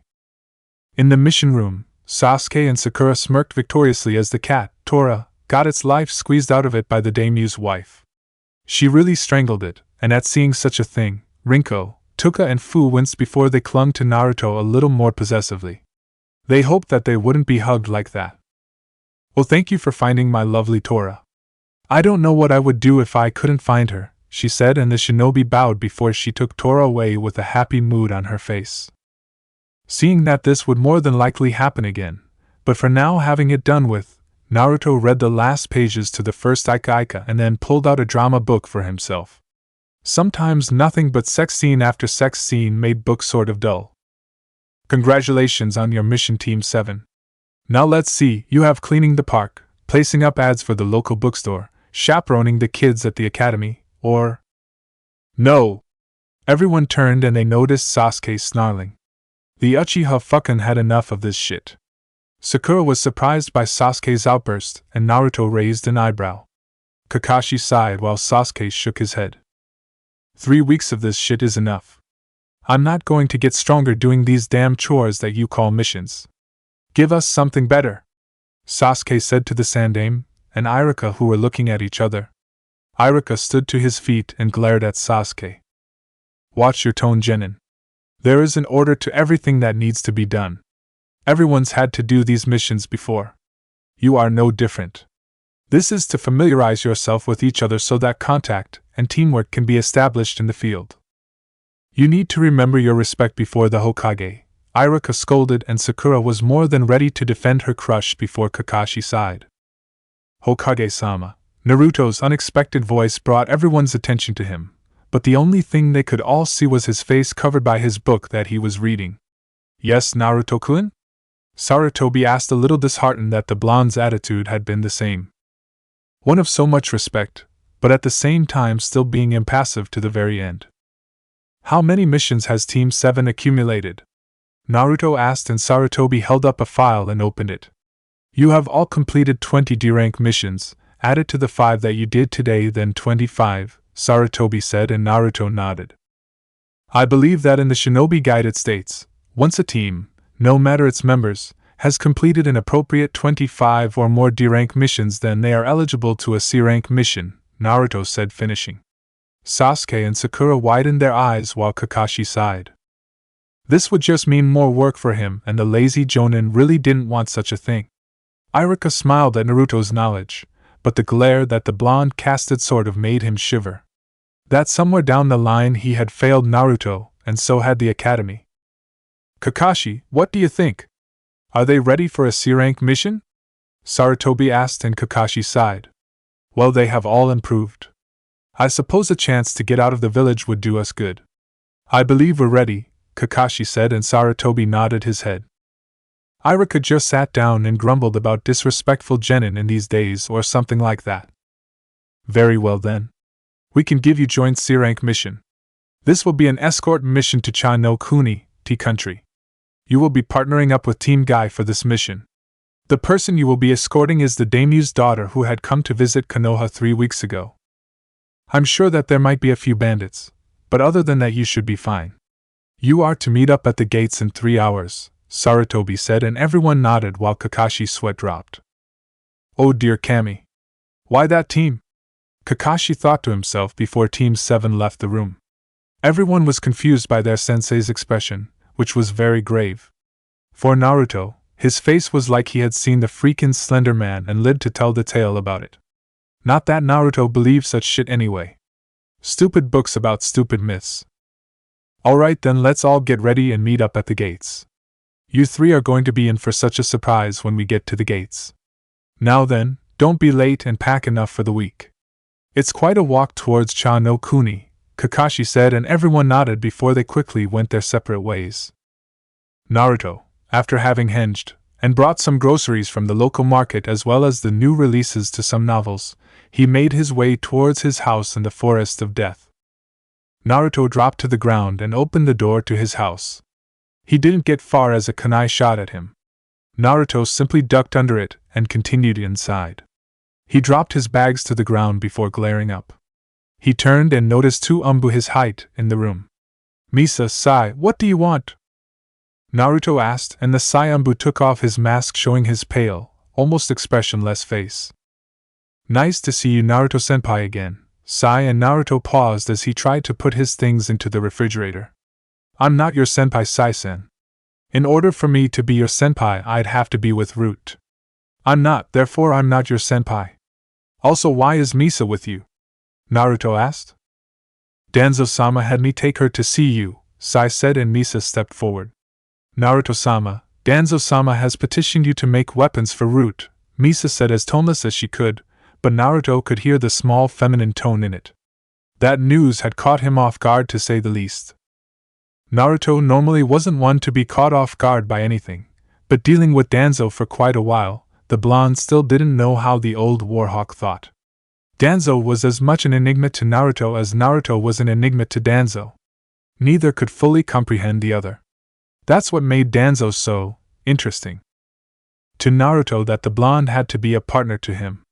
Danzo would indirectly train Naruto by offering him scrolls, and Naruto would work with Root from time to time, like a messenger or shorthand of sorts. I see. Well, Danzo's no fool. He knows my work fee. I'm going to need, Naruto said before Sai placed a bag on the table. Half of the money and the other half upon completion, but from Danzo you have said that you will work for jutsu, so he has offered you 3 B-rank techniques, and 1 C-rank jutsu, Sai said, and Naruto glanced to them. 2 wind techniques, a water technique and a fire technique. A fair price. Very well. I know how many of you there are en route. Expect your supplies within the month, Naruto said, and Sai bowed his head. Misa did as well, but she wasn't finished. Naruto-sama, Danzo-sama has also asked you if you would be willing to have an assistant besides your kits. Someone to help you around more, Misa said, but Naruto shook his head. I require no help. Thanks for asking anyway. You two may go now. I suppose it was pleasant to see you, Naruto said, and before he even finished placing his things away, he felt the two leave his house as quickly as they might have came. With his fridge fully stocked, Naruto closed the door and took the scrolls into his hands and opened them. B-rank Suiton, Hanran Bansho, B-rank Katan, Dienden, C-rank Futon, Yuha Sho, and B-rank Futon, Atsugai. Naruto read through the entire list of each individual jutsu and closed the scrolls. He rubbed his neck and sighed. It would seem that he would have just a little more to work on while guarding this woman. Collecting the scrolls together, Naruto placed them in his pouch and collected his things for the trip. He placed them in scrolls, and those scrolls were placed into the sides of a black jacket that he was wearing. He grabbed a few Fuma shuriken and his newly made one. He then looked down at his newest project and narrowed his eyes. He just shrugged his shoulders and pocketed those as well. Naruto took one last look at his house before turning off the lights and closing the door. He hoped that things would be rough just a little bit. Naruto wanted to shake things up a little. Naruto arrived at the gates a few minutes from the 3 hours that they were supposed to arrive. As he dropped to the ground, he noticed 3 others along with his teammates. A male Hyuga, a female with bun hair, and a bowl-cut boy in a green jumpsuit. Naruto raised an eyebrow before he snorted and shook his head. "Oh, it's Naruto Baka," Sakura said, getting the girl and her teammates to turn to the side. Naruto walked up to them and leaned against the large open gates and continued to read his book. "Asa! How do you do? I'm Konoha's green beast." "I'm Rock Lee," the boy known as Lee said. Lee blinked before he turned to his 2 teammates.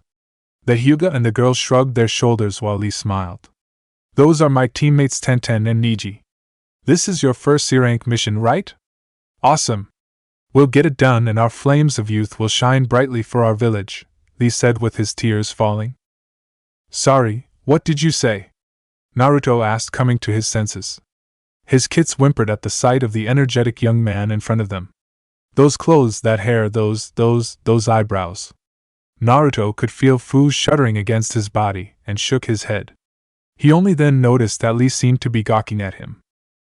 "Damn you and your hip attitude.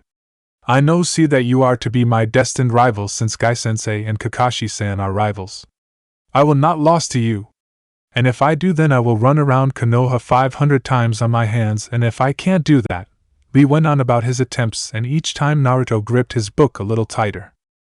This guy is as worse as Haruno, Naruto thought before he noticed Lee was bonked across the head. "Lee, that's enough out of you. Stop bothering him." "Sorry about that. Lee's a little eccentric is all." "Can I get your name?" Tenten asked. Without lowering his book, Naruto answered. "Uzumaki Naruto, Tenten-san. It's Team 7's first C-rank, so I guess good luck to you," Naruto said, and he noticed that he didn't get a response. Silence became apparent, and the blonde lowered his book to allow himself to see Tenten staring at him. "Why, you're Uzumaki Naruto?" Tenten asked, and Naruto narrowed his eyes. "Great, another foolish person in this village. It will never end, I guess. It's to be expected since these fools fails to see the true powers of Fuinjutsu." "That's right, I am," Naruto said, getting on his guard in case of anything. However, he wasn't prepared as Tenten dropped to her knees and bowed to the ground. Naruto blinked while Niji, Sasuke, Lee and Sakura seemed confused. "Why, you're my idol. Please, can I see the weapon? The one that was used against Kakashi-san. It's the talk of the village that you design weapons of a weird design. Please, can I see it?" Tenten begged, and Naruto rolled his eyes. "The dobe makes weapons?" Sasuke wondered, while Sakura seemed to wonder just what the hell was wrong with the girl in front of her. She should be bowing to Sasuke, not to the idiot. Niji's face scrunched up into a glare, and since he was a Hyuga, his pupilless eyes made it all the more intimidating or so. "Why should I?" Naruto asked, folding his arms. Tenten looked up in surprise before she grabbed Naruto's hands. "Anyone who makes weapons must pass on their work to their followers." "Just a peek?" Tenten asked, and Naruto just stared at the girl before he reached into his pouch and tossed out the Fuma shuriken. He handed it to Tenten, and she gleefully watched it gleam in the sunlight. She managed to click a button and widened her eyes as the 4 swirl blades to the shuriken popped out. Sakura gasped and Sasuke snorted, but truth was that he was impressed with its design as well. Back during the Kakashi fight, Sasuke couldn't get a good look at it, but now it was amazing. If he could master that weapon, then he could get rid of Itachi easily. "Suga. This is incredible, Naruto-san. I can't see a flaw anywhere. It's even beyond what my dad can create. You could get a job with Exodus Metals. I plan to work there myself. Wouldn't it be cool if we both worked there?" Tenten asked, trying to get an excited response from Naruto, but the blonde just seemed disinterested about it all. Whatever, Naruto said, folding his arms. Tenten shrugged her shoulders before gazing back up at the weapon. Her dad had signed up their weapons shop with Exodus Metals, and they would receive and deliver materials between each other. Tenten didn't know the reasons why the other 5 small family business had joined, but they couldn't be bad reasons. Well, all our youthful companions have arrived. That is the feeling of youth. We will tackle this with the best of our ability. Our passionate flames will not die down from this adventure. Isn't that right? Everyone turned and Naruto's eyebrow twitched while Fu, Rinko, and Tuka popped their heads out, and they instantly regretted doing so. It was an adult Lee. He wore the same thing that Lee wore, except that he made the outfit look so much worse. Naruto looked down as he noticed Tuka had managed to get underneath his black shirt and huddle close to his chest away from the scary monster that was Mato Guy.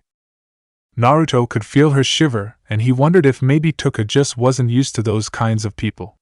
They didn't have a problem with Anko, but then again Anko's eyebrows never took of about 5% of her face. This guy was just a category of weird that Naruto didn't want to get into. He could in fact feel his IQ dropping from every word this guy said out of his mouth. So this is Mato Guy, the strongest taijutsu user in Konoha. No doubt he's passed that ability on to Lee-san if his outfit is any indication. I just know I'm going to have a headache when this is over, Naruto thought to himself, and gave a heavy sigh. Sasuke and Sakura winced at the sight of the man, and Sakura carefully inched her way to Sasuke to try and hide behind him. So you are Kakashi's youthful students. You look like a fine bunch. Let's get this mission done. Guy shouted, and Lee shouted as well. Niji held his head down, and so did Tenten in embarrassment. Naruto shook his head and went back to his book. A few minutes later, Kakashi appeared with his lame excuses as always before everyone noticed a palanquin. Inside was a girl about Naruto's age along with the palanquin holders or bearers or whatever it was that Naruto couldn't figure out. He just shook his head while the men dropped the large litter to the ground while the woman stepped out. She was your traditional well-to-do rich girl. She wore the fancy robes, had the fancy hair, bowed with a nice grace, and her face was blemishless as usual. Naruto had known why she was here. She wasn't some tourist coming to Konoha.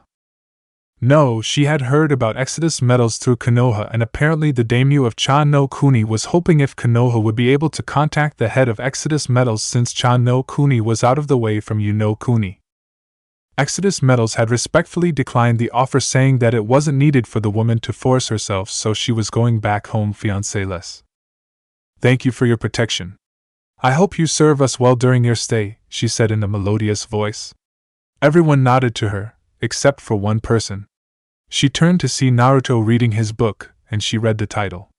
Wild Storms in the Sunlight Garden, a very rare and expensive book. Only about 10 of those books were ever to be sold. Her father had one, and she had read it. She never expected a commoner to have one. Also, maybe she was mistaken or not, but she saw ruffled in his zipped-up jacket. She blinked before she sauntered over to Naruto. I wonder how Naruto will react to royalty, Kakashi thought to himself. Everyone else probably wondered the same as the young woman came up to him. Thank you for offering your services and protection to me. I hope we have a pleasant time, she said. Everyone waited with bated breath for a response, but to their surprise there wasn't one. The only sound that could be heard was the sound of a page turning. See, can he do that, ignore such a powerful woman? Tenten asked, but no one answered. Niji narrowed his eyes while Lee and Guy seemed confused. Naruto just flipped another page of his book while the young woman leaned up. I'm Kyoko. What might your name be? The young woman asked. Still she got no response. This didn't seem to go well with the palanquin bearers as one of them marched up to the blonde. Kyoko-sama has generously offered her name to you. Answer her, peasant, he said, and Kyoko frowned, as did everyone else. Naruto made no indication that he either acknowledged Kyoko's presence or the man's presence, and everyone still waited. Kyoko looked down, and she noticed 3 sets of eyes looking at her. They blinked in confusion of her appearance, and Kyoko smiled at the 3. Wow, they are so cute. Their fur is also amazing. I wish I could have one, Kyoko said, and Naruto brought his book down to allow his eyes to glare at her. He then sighed. Hataki, how long until we move out? Naruto asked, finally speaking, and that broke everyone's musings. Kakashi blinked before clearing his throat. Kyoko-sama, we will need you back in the palanquin to proceed. We're a little behind schedule, and we should get a move on. Naruto and Tenten will take the front. Sasuke and Neji will take the side. Sakura and Lee will take the other side. Then Guy and I will take up the rear also, just a little further. Naruto, you're our eyes as you have the best sensor capabilities. Use your clones to scout ahead and warn us of trouble, Kakashi instructed.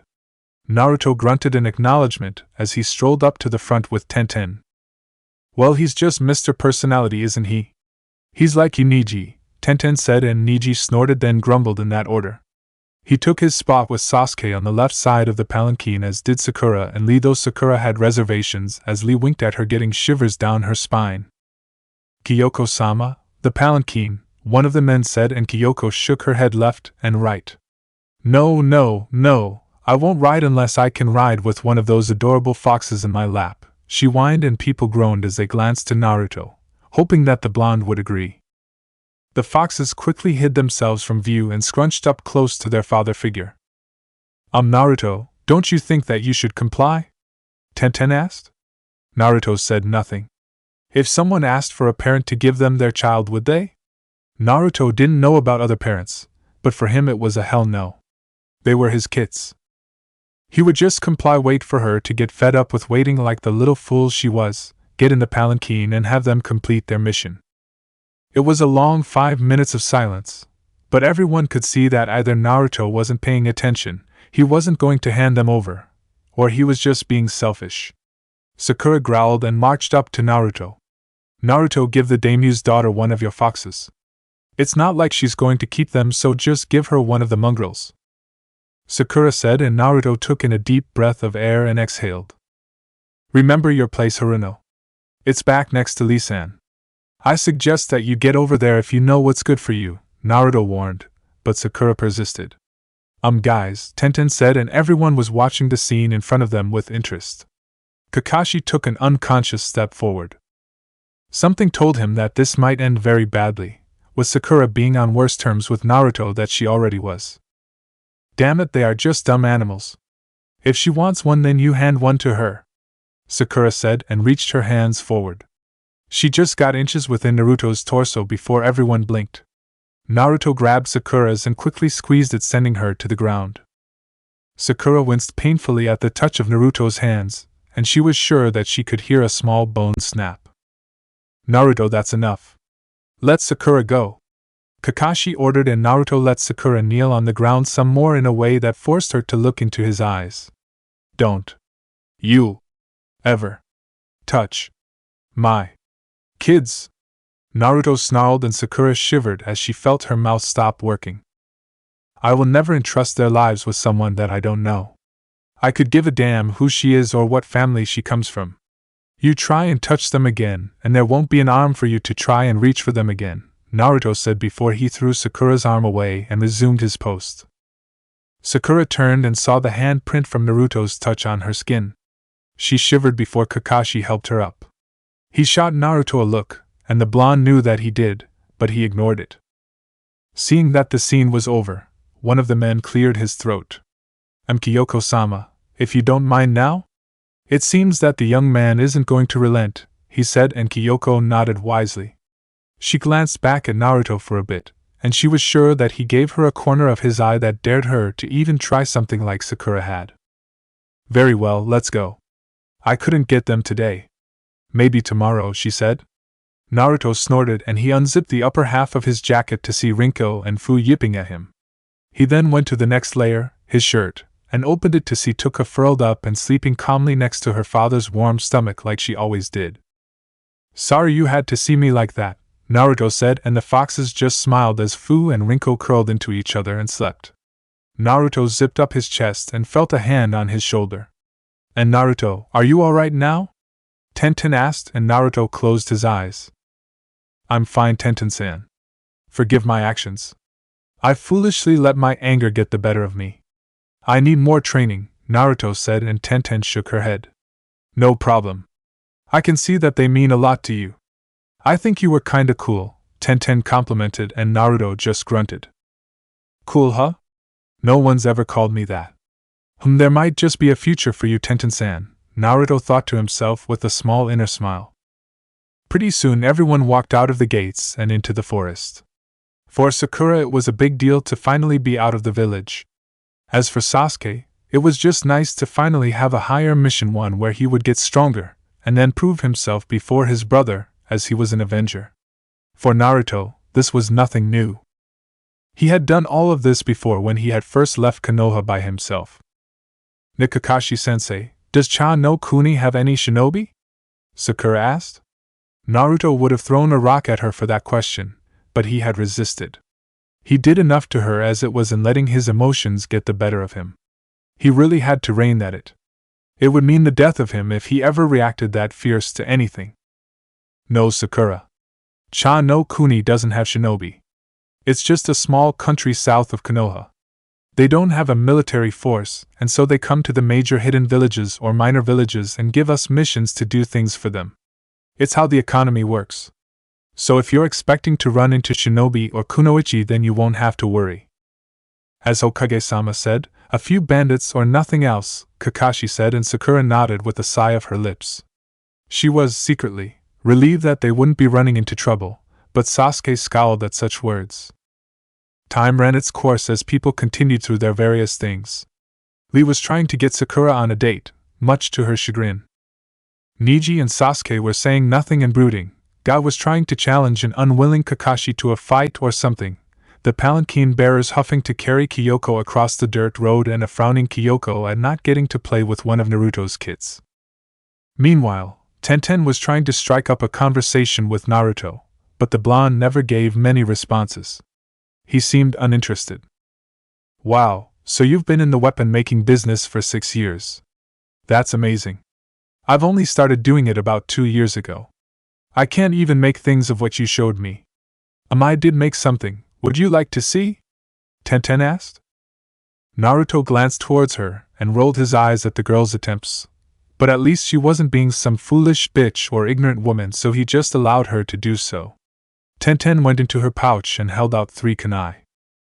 All 3 were the same length, and they seemed to be made out of the same metal as those from Konoha that they used originally. See critique, please? Tenten asked, and Naruto grabbed one. He flipped it around in his hands and then placed it on his arms. He gave a quick slice and watched small traces of blood flow out. The blonde Jinchuriki nodded before giving the kunai back. They need work, Naruto said, and Tenten widened her eyes before she smiled sadly. Yeah, I guess they would. Thanks for being honest, she said, and Naruto glanced to her. Ah, damn women, and there I really would like just a little praise for my work methods.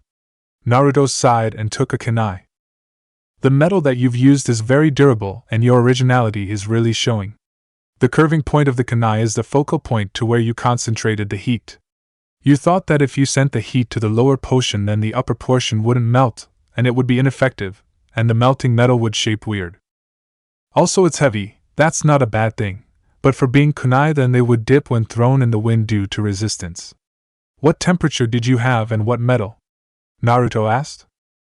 I believe I had it to 300 degrees, and I used a portion of steel, an inch of diamond and osmium, Tenten said, and Naruto closed his eyes. He took a small huff and shook his head. Your first mistake was the choice of metals. Steel and osmium do not go well together.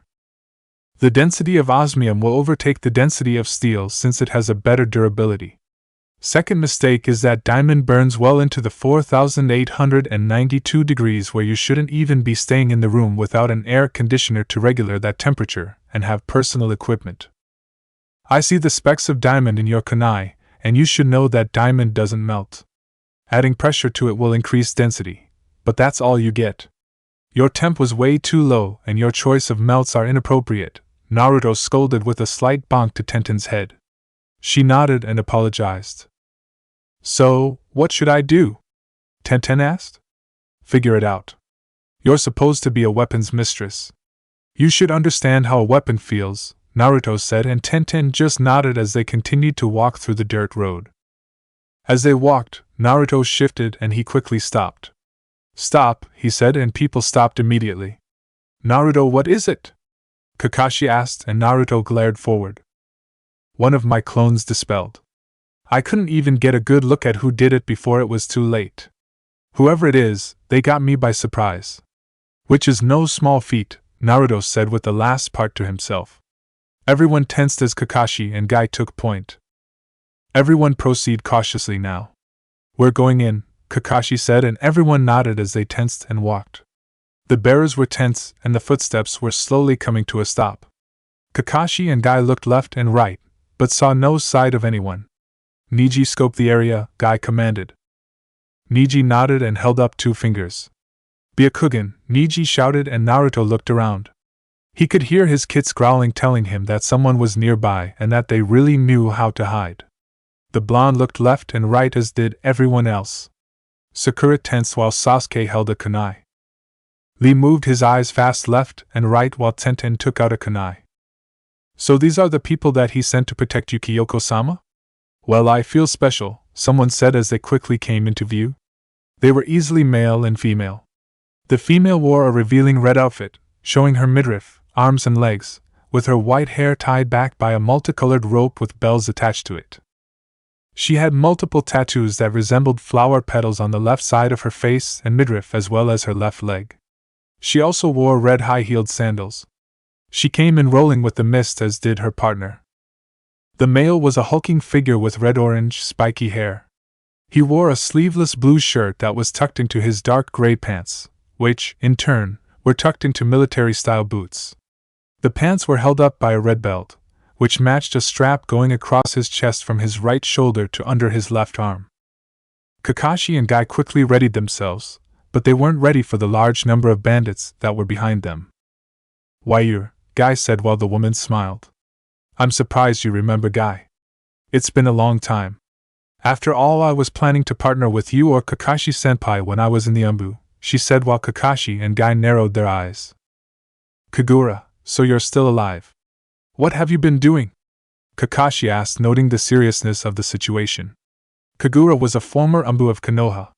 No one had ever figured out why she had left, as she was one of the most promising Umbu that anyone could think of. "Couldn't tell you that, Kakashi, but I will show you this," Kagura said as she held her hands into the air. Kakashi widened his eyes as he saw that her fate seal had a pair of symbolic wings across it, showing that she had a partner. "I like to think that I could still get a little stronger. Isn't that right, Bando?" Kagura asked while Bando grinned. "Hand over the bitch, and we might let you live," he said in the typical villain fashion.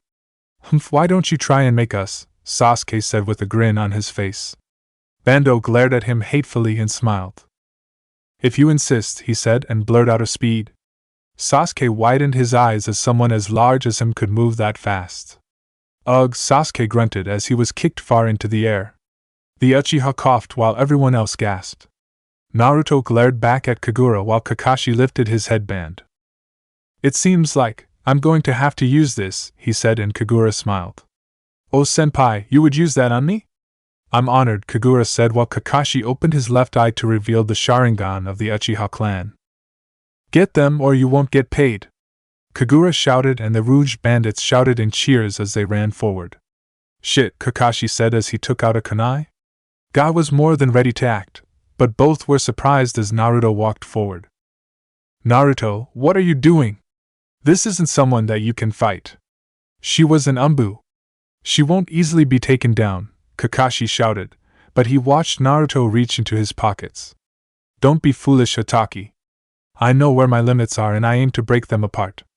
"I'm just clearing out the traffic," Naruto said as he took out his leather gloves. Kagura raised an eyebrow, as did everyone else. Without worry, Naruto strapped on the gloves and cracked his knuckles. Kakashi and Guy blinked as they saw white stripes of light bashing against each other multiple times. "You all think you can get in my way?" Naruto asked before everyone watched as he snapped his fingers. "Kai!" The blonde shouted, and seals lit up on his hand as he snapped them again. A small fire suddenly appeared and raced along the line around the blonde, showing everyone the hidden wires. Naruto brought his hands together to cross the other, and it only took a second before the bandits exploded in blood and fell to the ground. Kagura widened her eyes, as did everyone else. Know your place, Naruto said, not even needing to glare at the piles of dead bodies that already laid at his feet. Oh, let me see it. Please make me your apprentice. I promise I won't give up. Tenten cried as she followed after Naruto. The blonde ignored her and kept walking. Seriously, what was with this woman? She just didn't know how to take a hint. Sorry, I'm not taking apprentices at this time, Naruto responded before he felt his leg grabbed. He turned and sweat dropped as he saw Tenten crying in front of the villagers. Please! I'll do anything. Just let me see the weapon. I'll partner with you, I'll have your children, anything.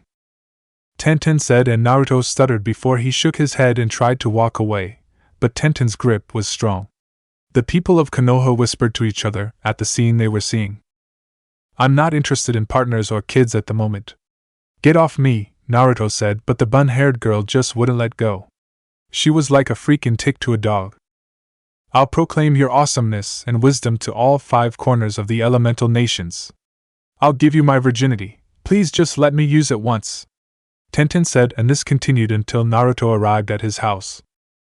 Let go of me right now, Naruto said, growling at her, but Tenten shook her head left and right. I'll become your slave. Your mistress. Maid. Cook. Laundry folder. Doormat. Anything. Naruto-kun, I need it. Tenten cried while Naruto slammed his door shut. All through the night Tenten never stopped, and Naruto never got any sleep. He even got a major headache, and that was sending him to the ground currently. Tenten followed Naruto the next day as the blonde tried his best to get away from his fan, but it wasn't working. Would you just leave me alone? Naruto asked, but Tenten shook her head, the stars in her eyes becoming more apparent. Weapon, she drooled, and Naruto shivered. Oh god, this wasn't good. Naruto Baka, where were you yesterday? We were looking all over the damn village for you. I'm gonna hit you so hard your father's going to feel it, Sakura said, cracking her knuckles. She was ready to release a punch that Naruto would block, but instead he blinked. Tenten quickly grabbed Sakura's hand and subdued her into the ground, placing it behind her back painfully. Worm, you are not to touch Naruto-sama. You are not to come in front of his awesome presence. Know your place, Tenten said as she squeezed Sakura's arm tighter. Sakura ran off crying while Naruto blinked. Thank you? Naruto asked, and Tenten smiled. Anything for you, Naruto-sama, she said, and Naruto's mind finally went into overdrive. Naruto walked through the village reading his book as leisurely as he could before he shifted. He narrowed his eyes and snapped his finger. La la la la la la. Tenten shouted as she slammed into Hinata, who was behind a pole. You will not stalk Naruto-sama. Your eyes are unfit to gaze upon his magnificence, Tenten said at a startled Hinata. The crowds gasped as Naruto smiled. Step to one side, people. All of you on one side. Out of the way of Naruto-sama if you don't want a rusted kunai up your fucking ass, Tenten shouted as people backed away from the crazy girl. Naruto smirked as he walked through the village with ease. That's it. She's hired. She really knows her place, Naruto thought before someone shouted. Demon lover, he said, and Naruto noticed Tenten grin. Who said that? Tenten shouted and people backed away. Alright then, rusted kunai up the ass for everyone, she shouted as she flung her rusty kunai up people's anuses. People hollered as screaming rang through the village. The place was vacant, and Naruto patted his legs. Tenten appeared at his side, and Naruto patted her head, while Tenten's tail wagged back and forth. There might be hope for you just yet, Tenten-san, Naruto said as he walked off. That's it for part 2. Thank you for watching and see you in the next video.